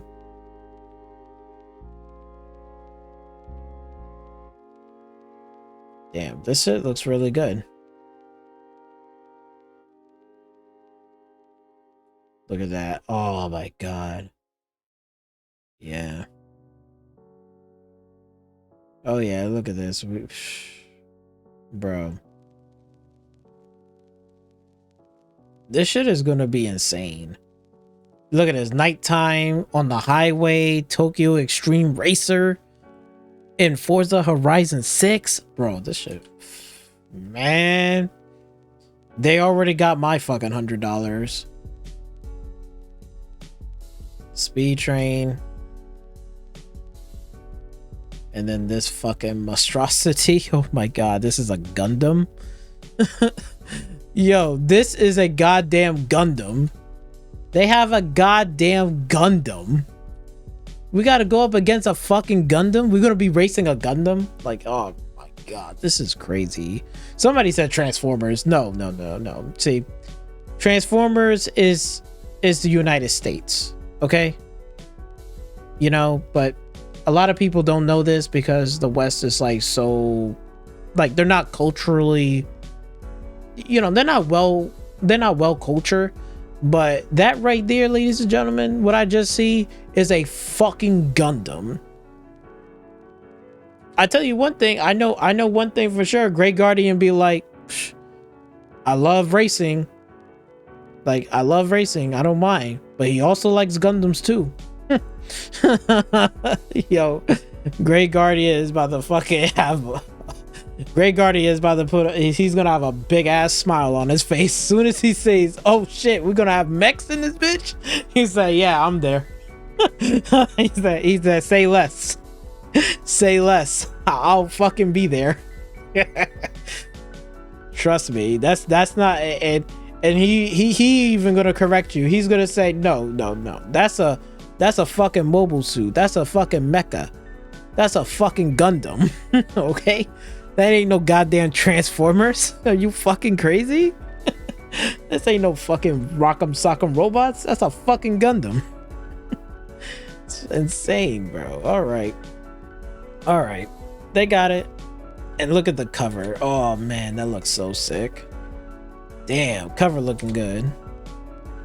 Figa.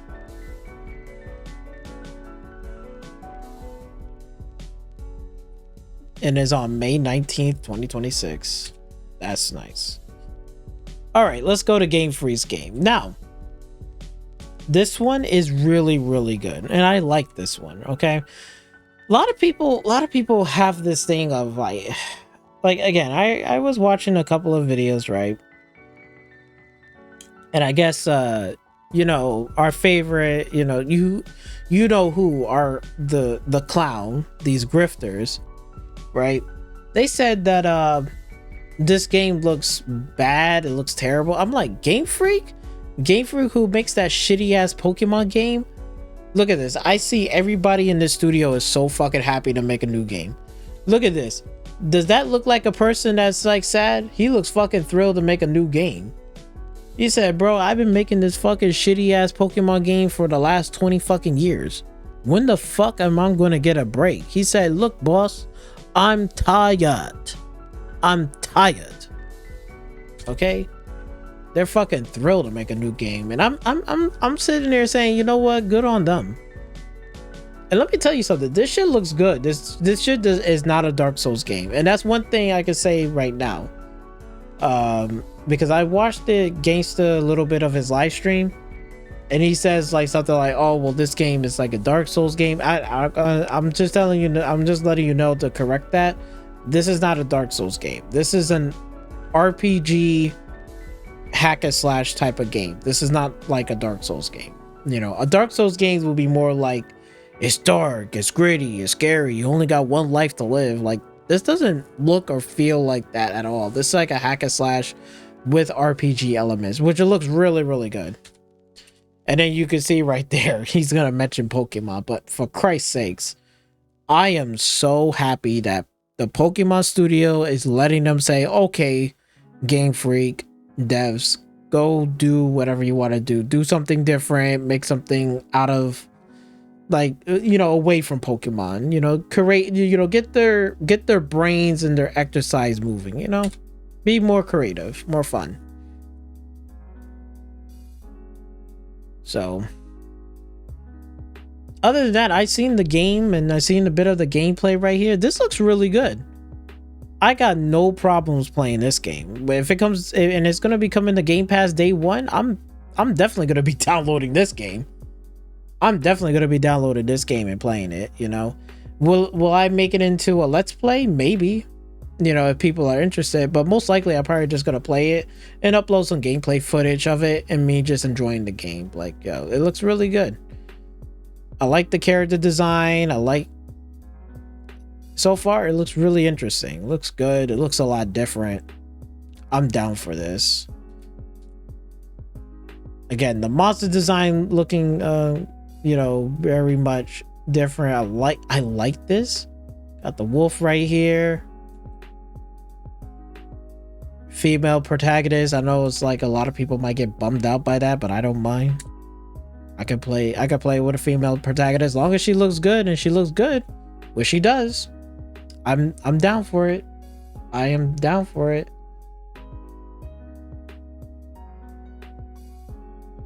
But again, the enemy monsters looks pretty interesting as well. I like the design to this. It looks really cool. Yeah, I got no problems with this game. I could play this. Look at that. That looks really cool. I like this. See that? Look at that. It looks good. I like this. This looks good. I like it. Like, oh.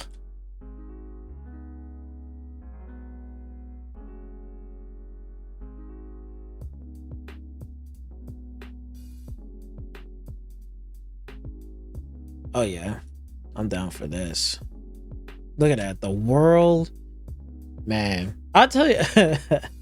I know I'm gonna be saying this shit, but let me just give you some real shit here, okay?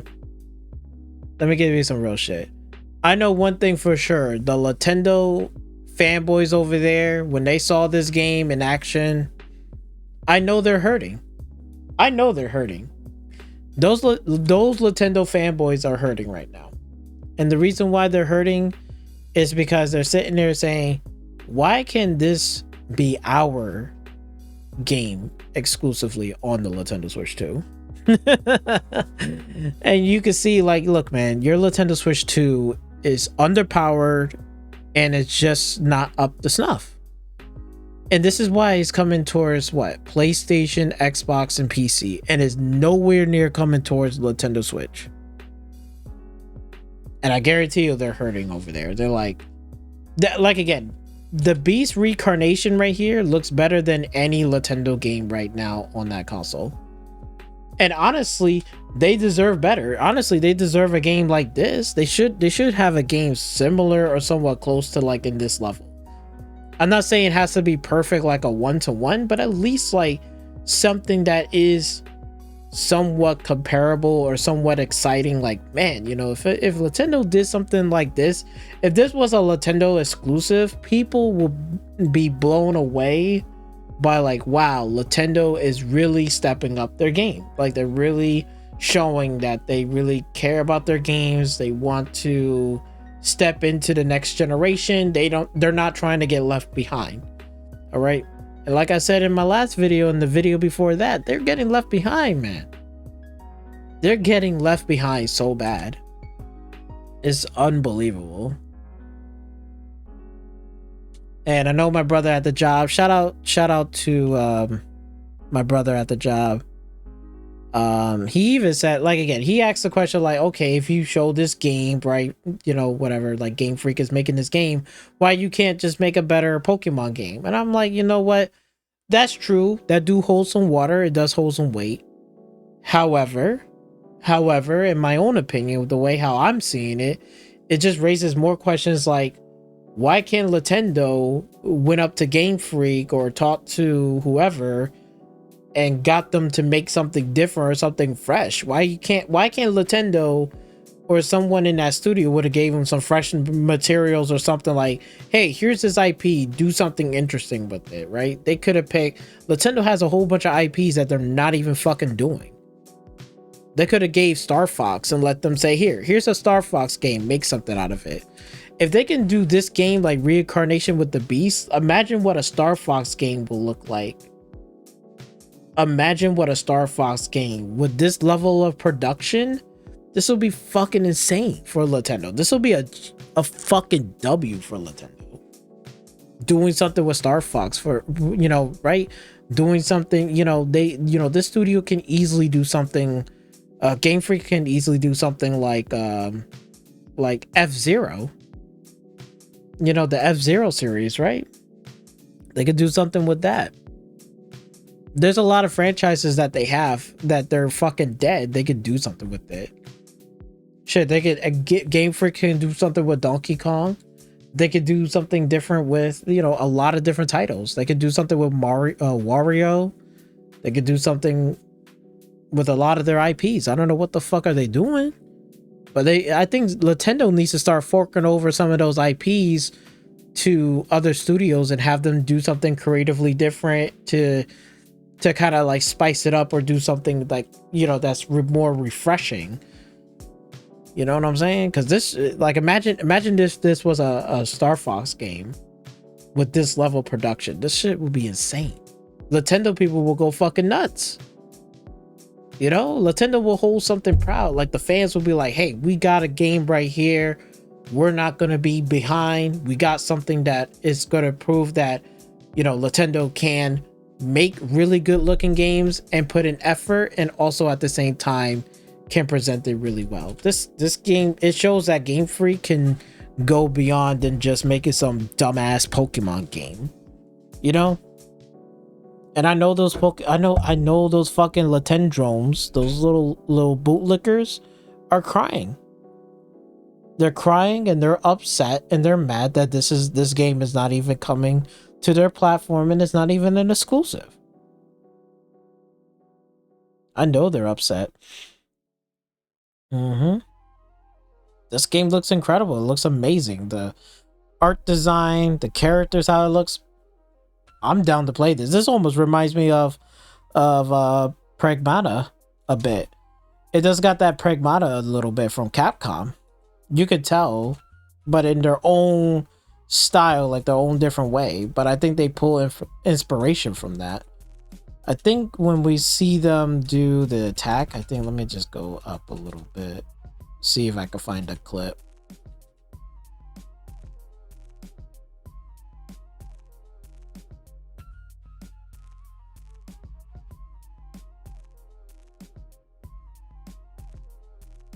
See, like this right here. So see, I like this. It's got that Pragmata to it from Capcom, which I am going to be playing too. But you see, it got that nice little like turn-based combat element to it, like where you can have your companion to jump in and attack and do this and do that. This looks really cool. This looks really, really dope, you know? Like, it looks awesome.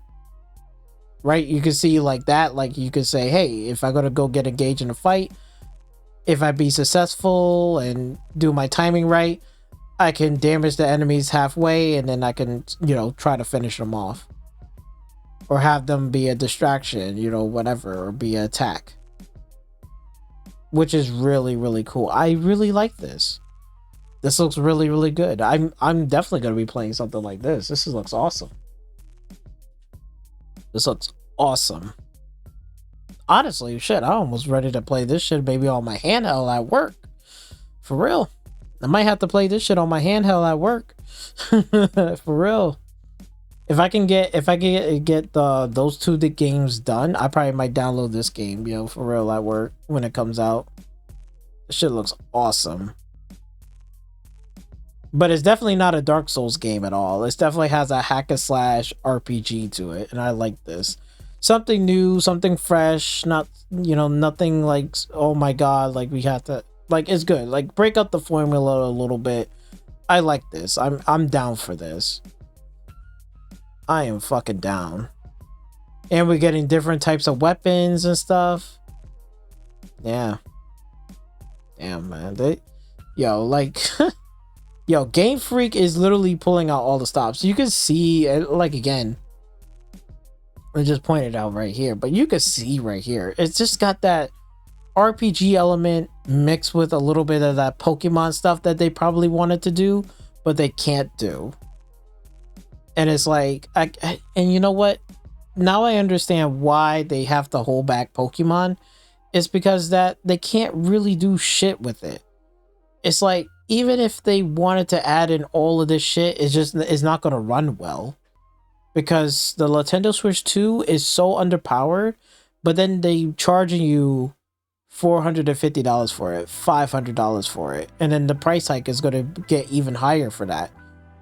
And then you're like, but we got all these exclusive games, but those games are old.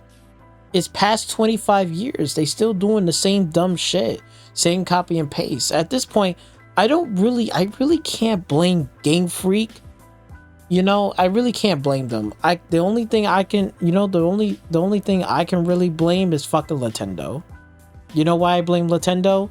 It's because they didn't put the time and the effort to put the investment in their products, and especially in their fucking handheld, to make it as somewhat on par or capable to make games to make it look like this. Like the environment, the characters, the design.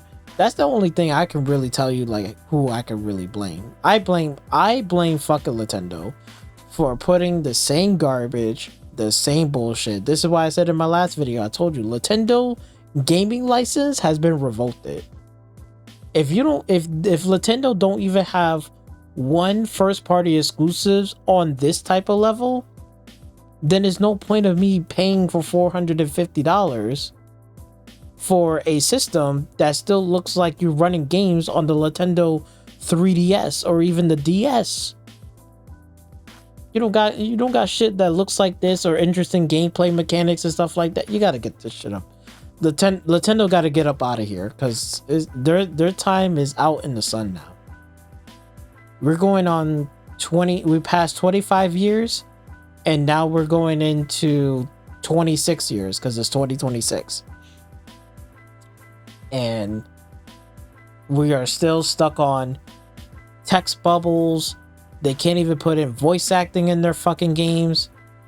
I mean, for crying out loud, even they're making a fucking Zelda game, a Zelda movie is in the works, and Zelda got a fucking talk in that movie. That's a voice actor. Why in the fuck we don't got voice acting in a Zelda fucking game? For how long?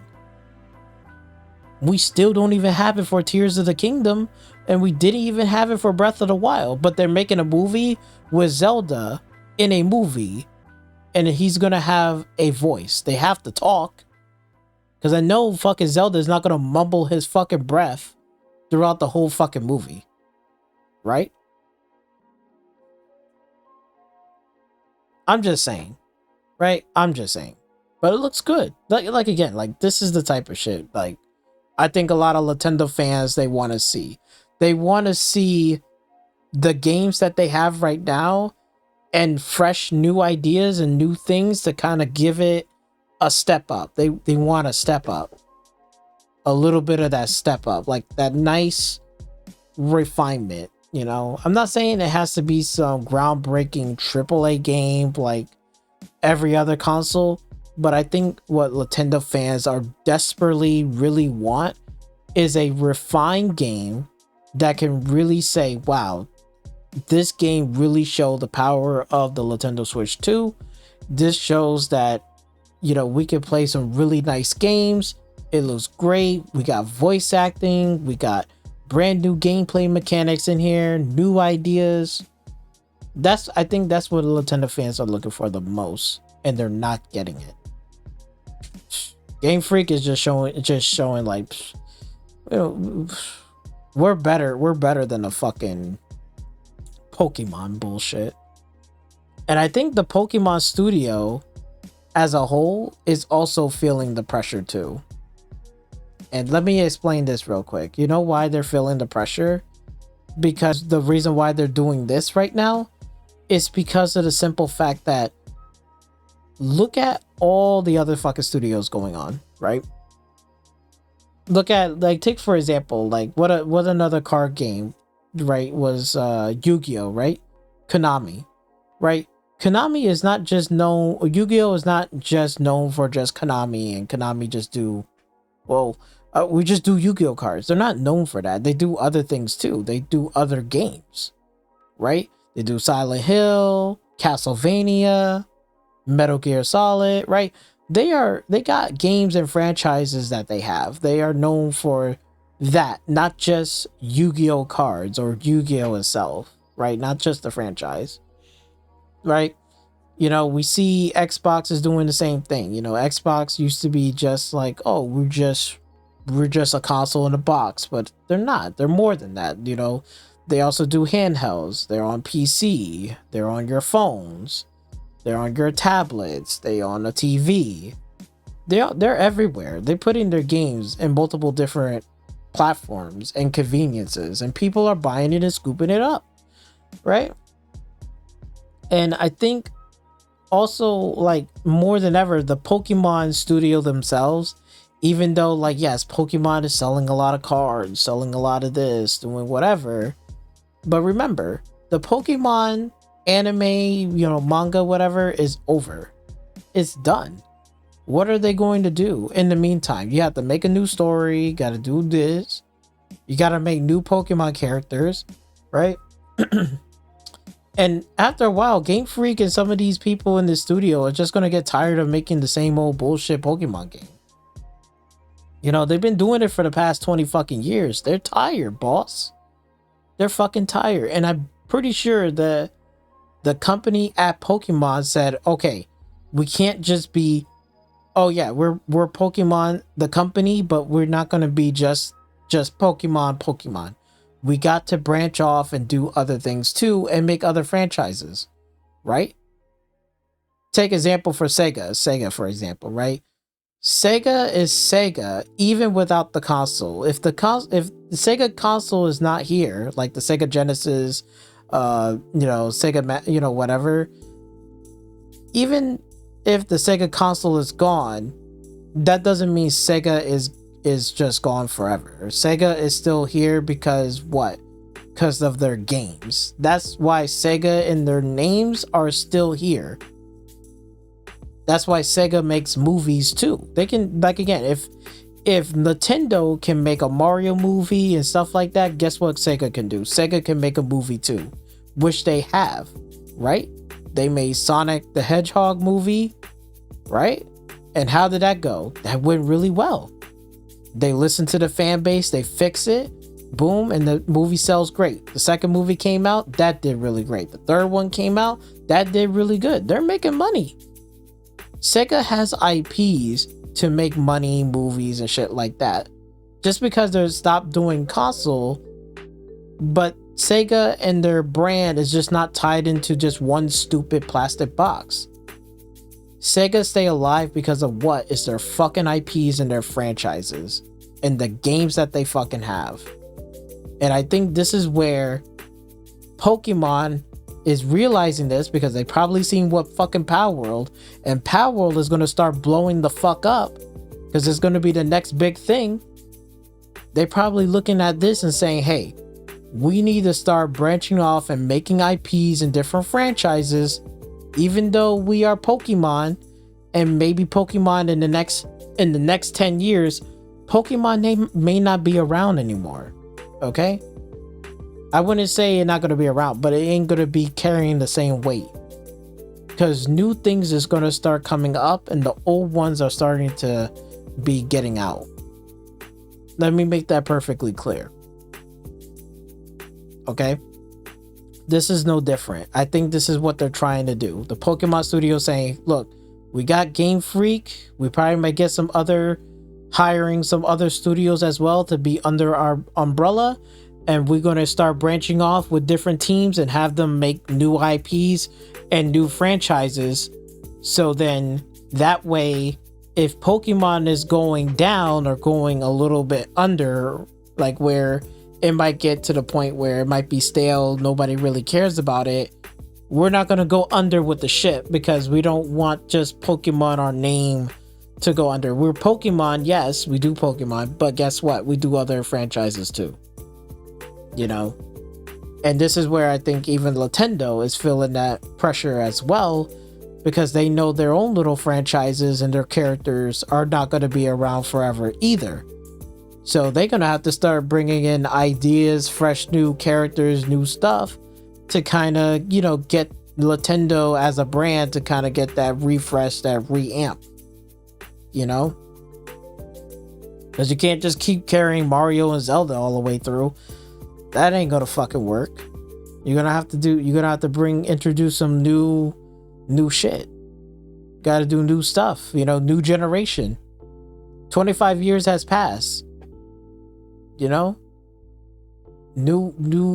kids coming up, new stuff coming up.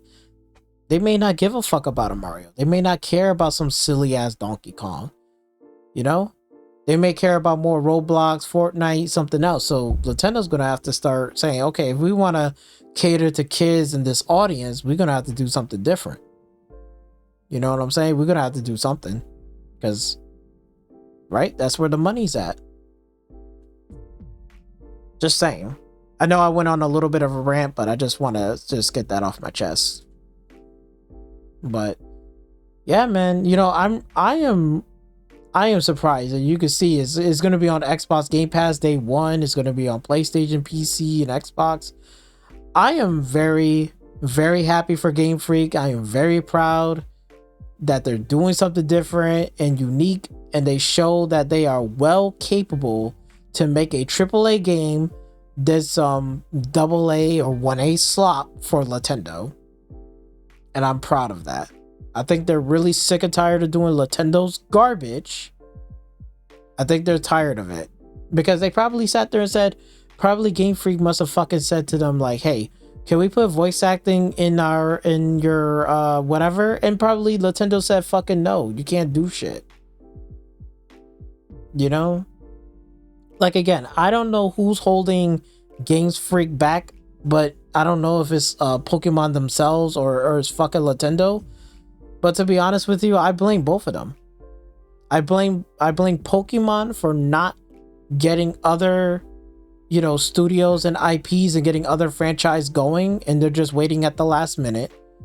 And I blame fucking Nintendo for not stepping up their fucking plate into fucking making a better system and a better hardware system to put voice acting and characters in these fucking games already. You should have been had this shit. You think fucking kids want to read? Kids don't want to read. They just want to hear a voice actor. That's what we're in the world today. Back in the days, kids used to love to read, man. Read this, read that. Now kids just they want to hear a voice actor. They want to hear lines of dialogue. That's what they want to fucking hear. If they don't want to hear it, if there's nothing, they're just going to throw the game down. They're going to play something else like Fortnite. You know? Roblox. That's what they're going to be fucking playing. Shit. Tell you that much. But so far, man, this shit looks excellent. I like the gameplay mechanics, boss monster stuff. This looks like a nice hack and slash game mixed with some RPGs. I am down for this game. This game looks good.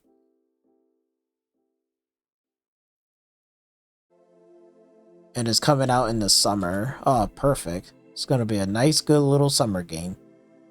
I'm down for that. Okay, here is going to be Double Fine. Alright, so Double Fine with pottery.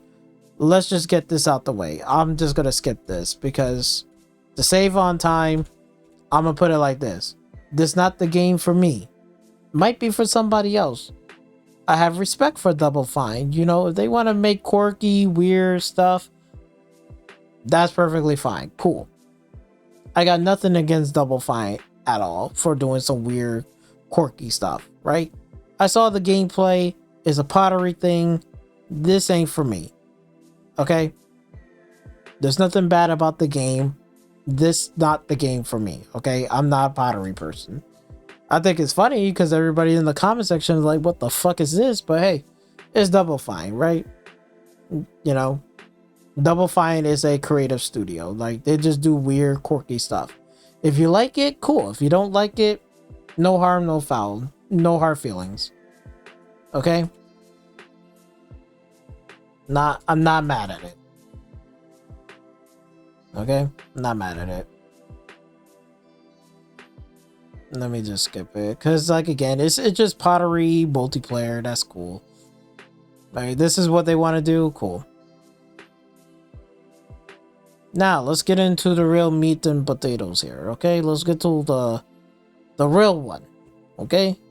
Fable. Now, note to self to this. I never really play Fable. I never really care about Fable, right? Now, I know you probably might say, oh, blah, blah. Like, look, back in the days when I saw Fable, I wasn't into Fable. Fable looked at back then was cartoonish. I'm not saying their gameplay mechanics is bad and everything else. To me, during that time, I felt it was cartoonish and I wasn't really into it. Okay? And I skipped over it. Now, I know you're probably gonna come after me in my neck, right? But again, look, I keep it real. I'm not being a grifter here. I'm not like fucking Dreamcast guy grifting his way through saying, oh, this game looks weird. It looks cartoonish. I'm like, bitch, do you not understand that fucking Fable back in the day was fucking cartoonish? Oh my god. It's like, tell me you haven't played a Fable game without telling me you haven't played a Fable game. It's like, Jesus Christ. Like, we could go back right now. Like, Fable... Let's go Fable 2. Okay? Fable 2.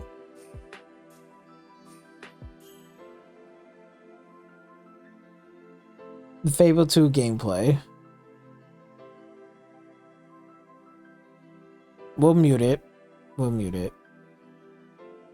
Hopefully it is. Okay, it is. Good. But you can tell right off the bat, motherfucker, this is...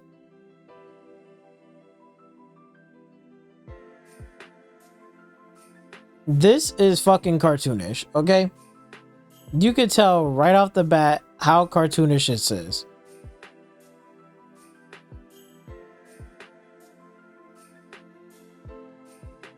It's literally cartoonish.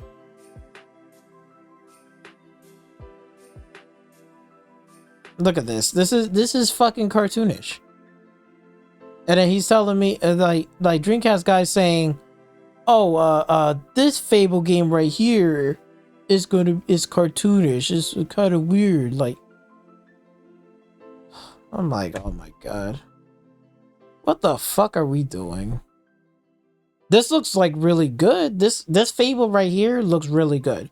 This is something where now I'm like, okay, I can play this game. I want to play this game. This looks more refined.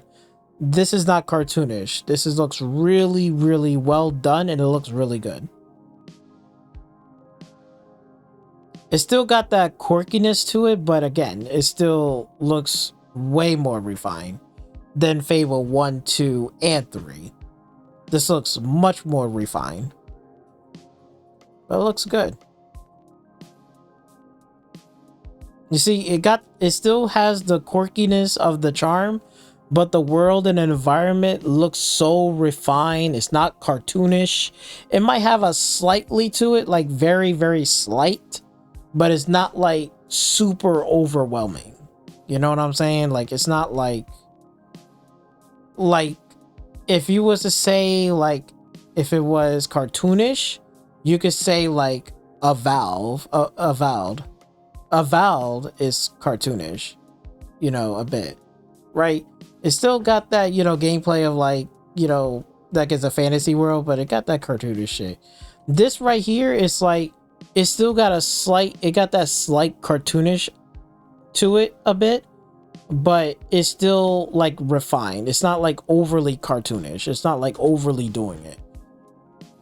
And this is something like, it's right up my alley. This is something that I like to play, or, you know, to do stuff. You know, this is cool. I'm down for this.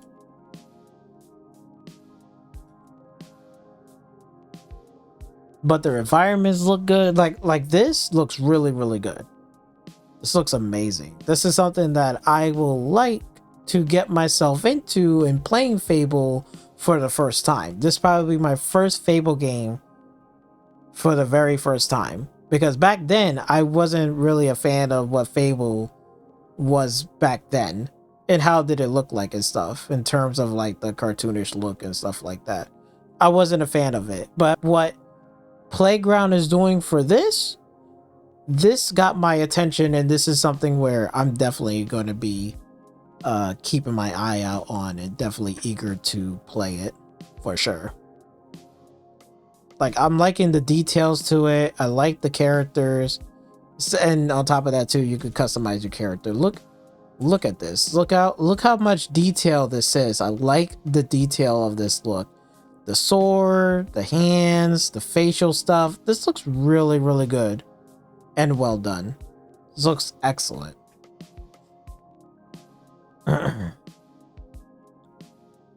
Environments, man, this looks like a really, really super high fantasy. This is not like a Skyrim is more grounded fantasy. This is like the opposite, where it's much more high, super high fantasy.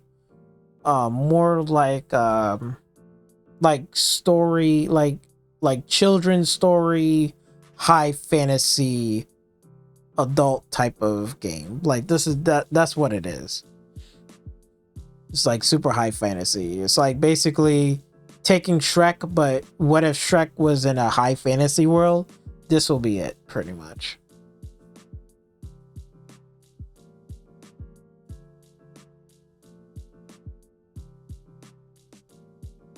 So yeah, customization. Yeah, look at that. We could customize stuff. This looks cool. Okay.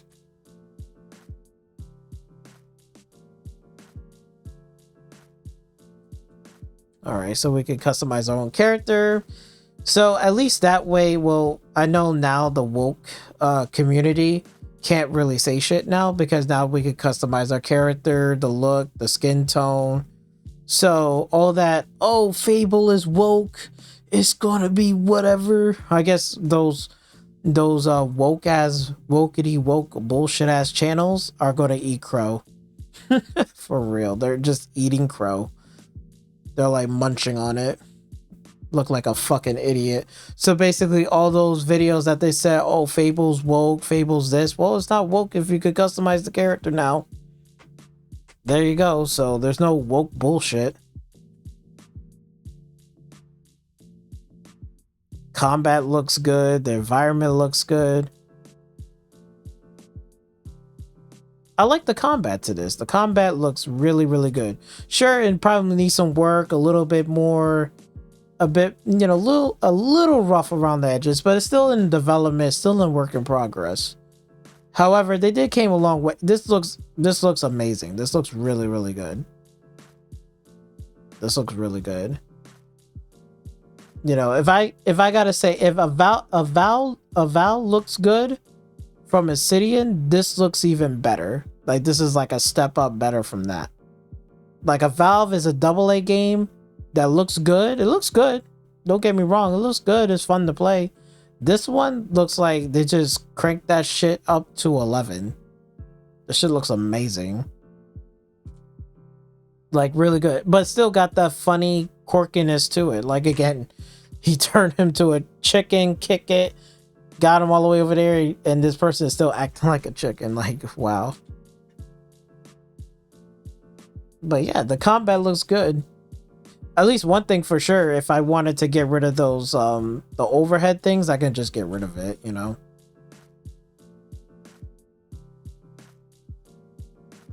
Damn.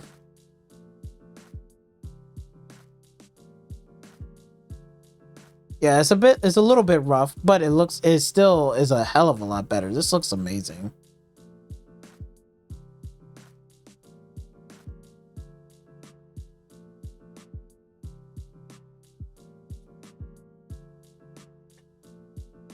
Magic, okay. Like, look at that hit right there. Oh, that's nice. I like that.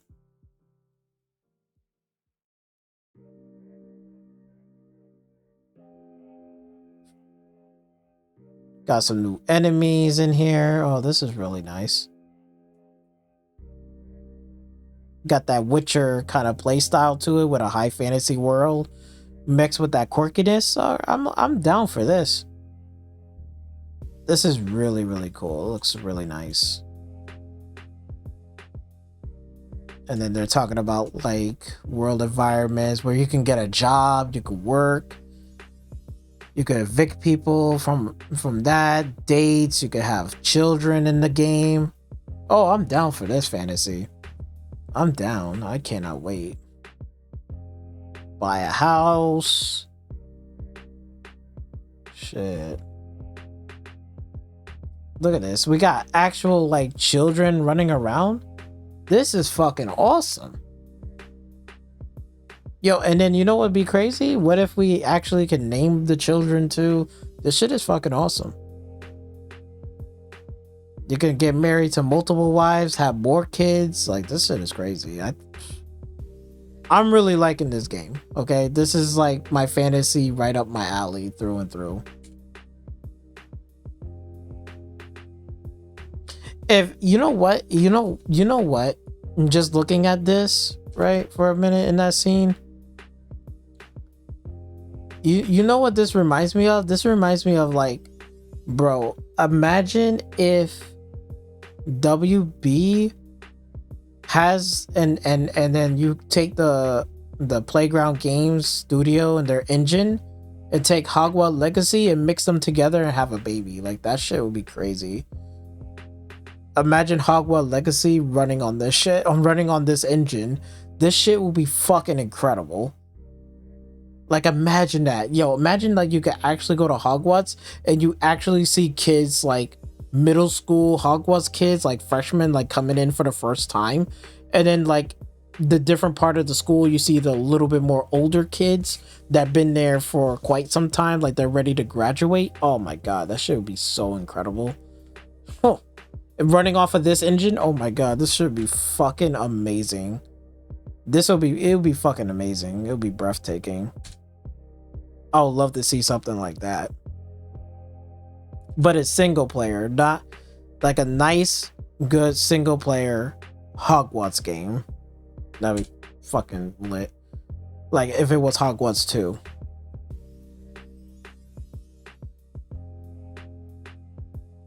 Yeah, you see this has Hogwarts Legacy written all over this.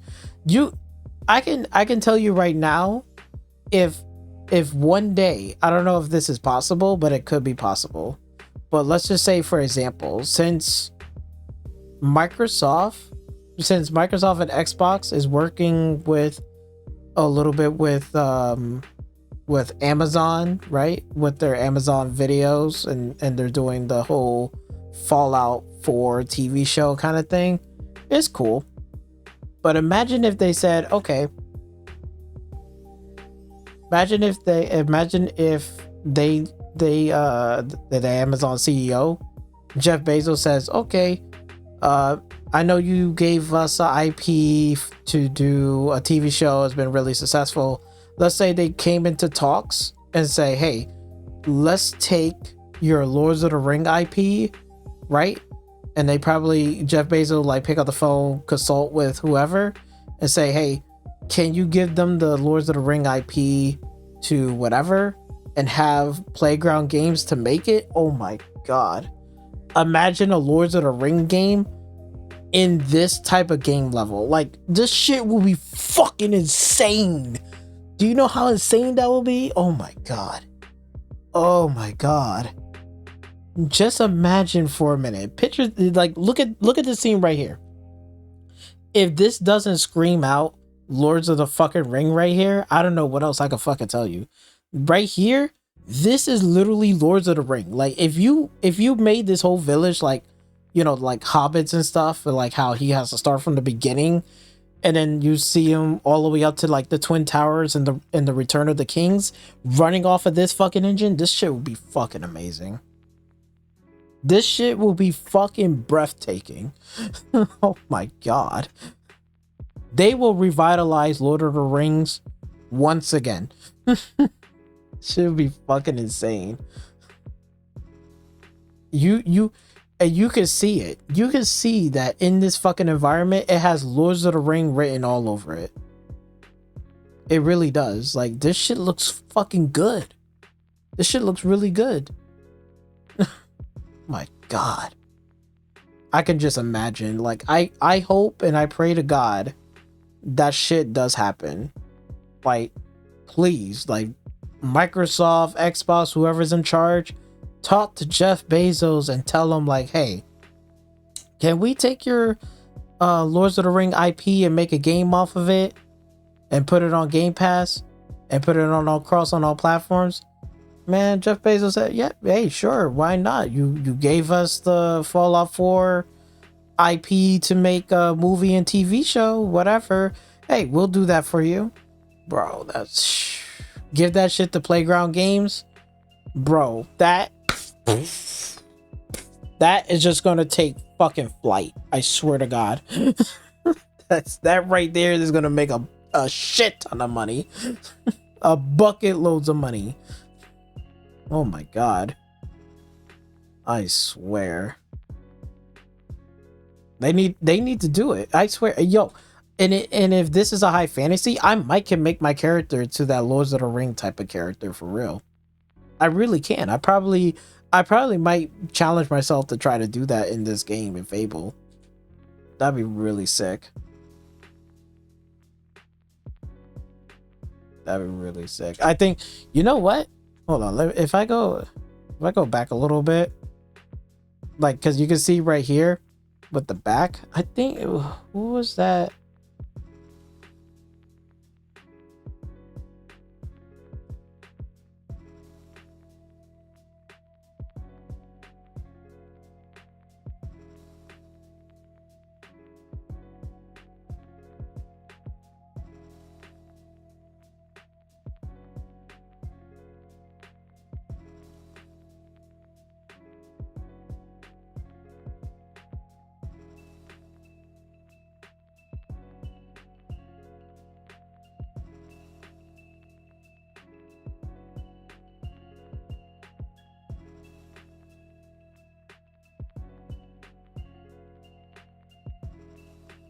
It's him right here, but I don't know what's his name is. Fuck. I don't know his name.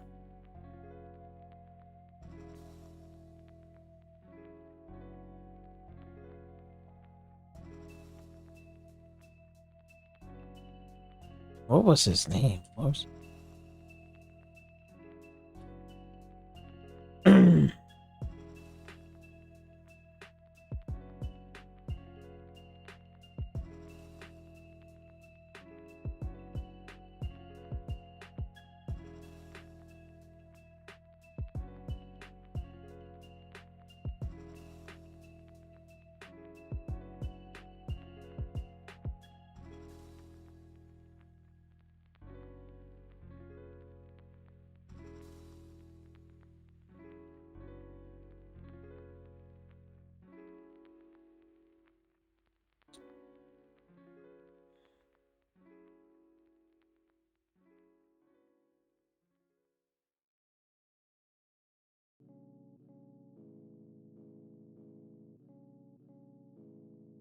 Top 10 Lord of the Rings characters. With so many characters, impact, still one of the horrific villains ever, a character they haven't heard. Constant greatest G. So ship, the way he orcs. See, we can make a character. We can, if we can, we could make this person a character. Aragorn. Walsey. 1. Aragorn. Oh, Aragorn. Okay. Aragorn. Okay. So this character right here, Aragorn, him, we can make a character like that in this fucking game right here, easily. Aragorn, easy. He already got the sword right here, fine. All I have to do is just make the shape, body, and the hairstyle. We can make Aragorn in this bitch. It has Lords of the Ring written all over this. Swear to God. Not even lying to you. Oh my God. This shit is crazy. Look at this. This shit looks crazy good. This shit looks really, really good. This looks really, really fucking good. Like, oh my God. Yo, I'm excited to play this game now. Oh my God, I gotta play this game.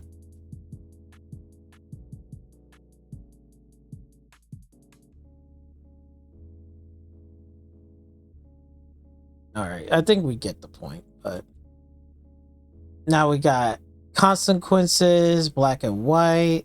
Look at that. If you kill the giant, he'll stay there for the whole entire game. His corpses, that's crazy. Ugh. I know that body is gonna get decomposed. Oh my God.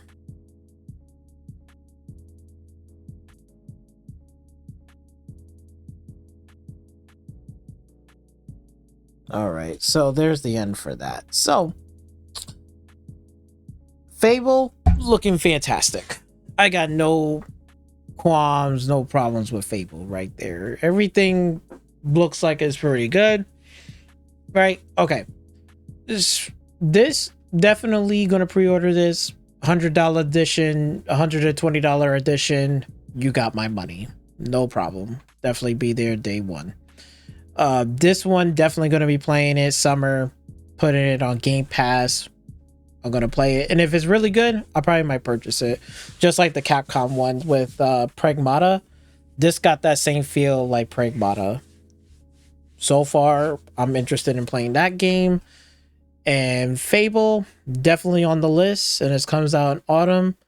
I'm guessing this game is going to be coming out in probably maybe in September. I don't think it's no later than October. No later than that, because GTA comes out around, I believe, in November, right? So November 19th. So Grand Theft Auto 6 will come out then. And this one, I think it's going to come out either September or August. Like August, September, around there. I think that will come out. I think that'll be a good time, because if they do it any later, they got some really ballsy fucking moves. But I'm going to still play it anyway, because I got on PC, so I'm not going to buy no fucking console for GTA 6, because I will want the actual complete version and the ultimate version of that game on running on PC instead of on that console. So at least we got some release date. That one's coming out in May. Well, we're in June, July, August, September, October. No, wait. Sorry. January, February. No, we're in January, February, March, April, May. That's like literally 4 months away. Holy shit. 4 months away. Oh man, I'm ready for this. 4 months away. February, March, April, May. Oh, let's go. I'm ready. I'm ready for that game right now. And this one is in summer, probably. Maybe. I think this game might come out in July. I have a feeling it's either late June going into July, most likely, and then this will probably be around like August, September, no later than that. This one is in the spring. I can care less, because I'm gonna pass on this game. This game is not for me. So the only game that I don't really like or really care about, I do put respect on it, but it's like Cal. So I don't really care for that. But for the rest of these right here, I'm what I'm hearing and seeing in the gameplay and stuff, I'm liking. I do like Forza Horizon 6, definitely. Beast Reincarnation looks fucking incredible. It seems like Game Freak really blow the waters and the expectations, because now this game is interesting for me to want to pick up and play it. Like, again, it got that similarities to it to Pragmata that's going to be coming out by Capcom. I don't like Capcom's Resident Evil franchise, Requiem. I'll watch somebody play it, but I'm not going to play it because I'm not into Resident Evil like that. But however, if Capcom is going to drop Pragmata this year, I'm going to be playing that. That's for damn sure. And now with this right here, Beast Reincarnations, I got 2 games that I'm damn sure going to be playing for sure. And Fable looks amazing. Another open world RPG game. I am down. I probably will do, I might do a let's play video for this. We'll have to wait and see. I might just play it, do some gameplay video. I will be doing Forza Horizon 6 let's play videos for sure, and also other videos as well. And do some gameplay videos of this one and Pragmata as well. So yeah, there's gonna be some good games. And then Covain, bro, this is a good 2026 year for Xbox for sure. I think this one, they really are playing it safe. Now again, we still got the Xbox showcase coming up in June, so we gotta wait for that. However, I think this right now, what we're getting right here so far, I think this is more like, you know, they are playing it safe. You know, I think that's what they're doing. They're playing it safe this time around in this season, and I know why, because of GTA 6. So for the games that they have right here, I think this is well, the 2 games that they have, we know this is third party. right? But for the 2 games that they, well, basically 3. Well, the 3 right here is basically a nice safe area. I think both of these games are going to, all 3 of these games, well, not all, well, I will say these 2 games are definitely going to do extremely well. I'm not sure about this, but this is probably going to be doing well on a handheld for sure. Like on a handheld, like if you got the handheld, this will do great on the handheld. But definitely these 2 are going to sell extremely well. That's for damn sure. They're going to sell extremely well for sure. So I feel like this is more of a safe thing. So I'm gonna put it like this. We're gonna wrap this up. I'm gonna end this video with a score. What do I think about the whole thing with the presentation? Like, again, the presentation is fine. It's good. It does what it needs to do, like they always do. They didn't do some big, you know, surprise ending, which is a little bit disappointing, right? I didn't really like this game. I can care less. I passed. Like, again, I put respect for it. It's still a game, as unique as quirky. It's from Double Fine. So I'm not sitting here saying it's you know, whatever. That's the only game I don't really like or really care about. But again, I put respect for it, you know. It is what it is. That's what Double Fine does. However, the games that I am interested in, Forza Horizon 6 and Fable from Xbox, yes, they're killing it. These look absolutely amazing, both of them, and I'm excited to play both of them. Nice surprise right here of a third-party game. Definitely going to be coming on Game Pass, well, day 1, Beast Reincarnations. I am definitely interested in playing this game just as much as I'm interested in that Capcom game from Pragmata. That right there. And the only game I don't like is this one. But overall, I feel like this is a safe kind of thing. And I'm going to give this one, I'll give it a B minus. I'll give it a B minus. I don't think this deserves a B or B plus or A plus. I think an A plus will be like if they show like another game right here, or no, like an A will be like if they show another game and Double Fine was working Psychonauts 3, then I will sit there and say, you know what, this is a solid A to A plus. But for the games that we have right now, which we only have 2 from Xbox, really, just for 2, I think I'm more than satisfied with this. I think these 2 games is going to definitely hold me over. You know, again, I still got my backlog from last year, right? Well, those games, we're still waiting on Starfield DLC update. That'll be another thing that's going to be coming on the way as well, that I'm interested in. And there's some other games also in that June showcase, right? But for what they're showing right now that's coming out this year, right now, I'm okay with this. Okay, 2 games, I'm okay. I'm perfectly fine, right? A third-party game that's going to end up in Game Pass, that's like an extra little bonus, okay? So I'll you know, I'll give it, like, again, a B minus. If somebody says a C plus, I'd say that's fair. I'll say that's fair. That's definitely fair. Definitely was not a bad showcase at all. They showed everything what it needs to do. They talked about it. They explained some stuff. They showed some features. They showed some gameplay. What's new going to be coming on all of these games. So presentation wise, everything that they've shown is fine. There's just one game that I'm not really interested. And Xbox is playing it safe. They're only putting 2 games, well, 3, but they're really just playing it safe for this year. There's no like big surprises or the next 2027 like game that might be coming out, like a sneak peek or something like that. They didn't do that. But for what they've shown, I say, like, again, if somebody says a C minus, C plus, B minus, I think that's fair. I gave it a B minus because, again, like, there's 2 games on here I'm definitely going to be playing. Forza Horizon 6 for sure, and Fable. Beast Reincarnation, I'm going to keep that on my radar, and I'm going to be playing that too. So you can say 3, but if we're talking about just Xbox first party studio, they gave us 2. I'm okay with that. That can hold me over. I'm perfectly fine. Well, 3, but the two main ones, I'm perfectly fine with that. So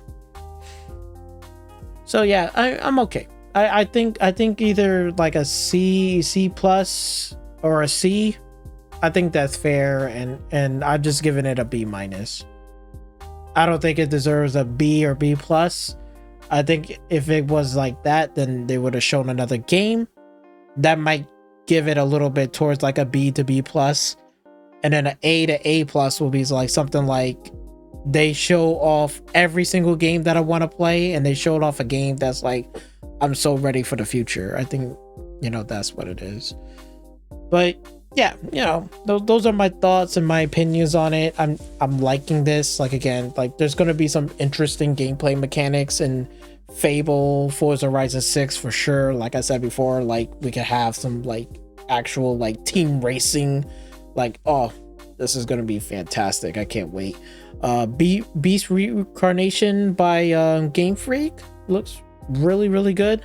I don't know why people are saying, oh, it looks boring and stuff. This shit looks amazing. That game looks better than any fucking Nintendo game that they have put out for the past like 25 years. Tell you that fucking much. It's like sometimes I wish Nintendo like kind of like step up their game a bit. Like, you know, I think people have been waiting for that, and Game Freak shows saying, look, we don't just make some baby bullshit games. We don't just make a little Pokemon sad little games. Like, we can make AAA games too. Watch this. It's like, oh shit, like they actually can. If they got no restrictions on the fucking console and they want to go buck wild, they fucking can.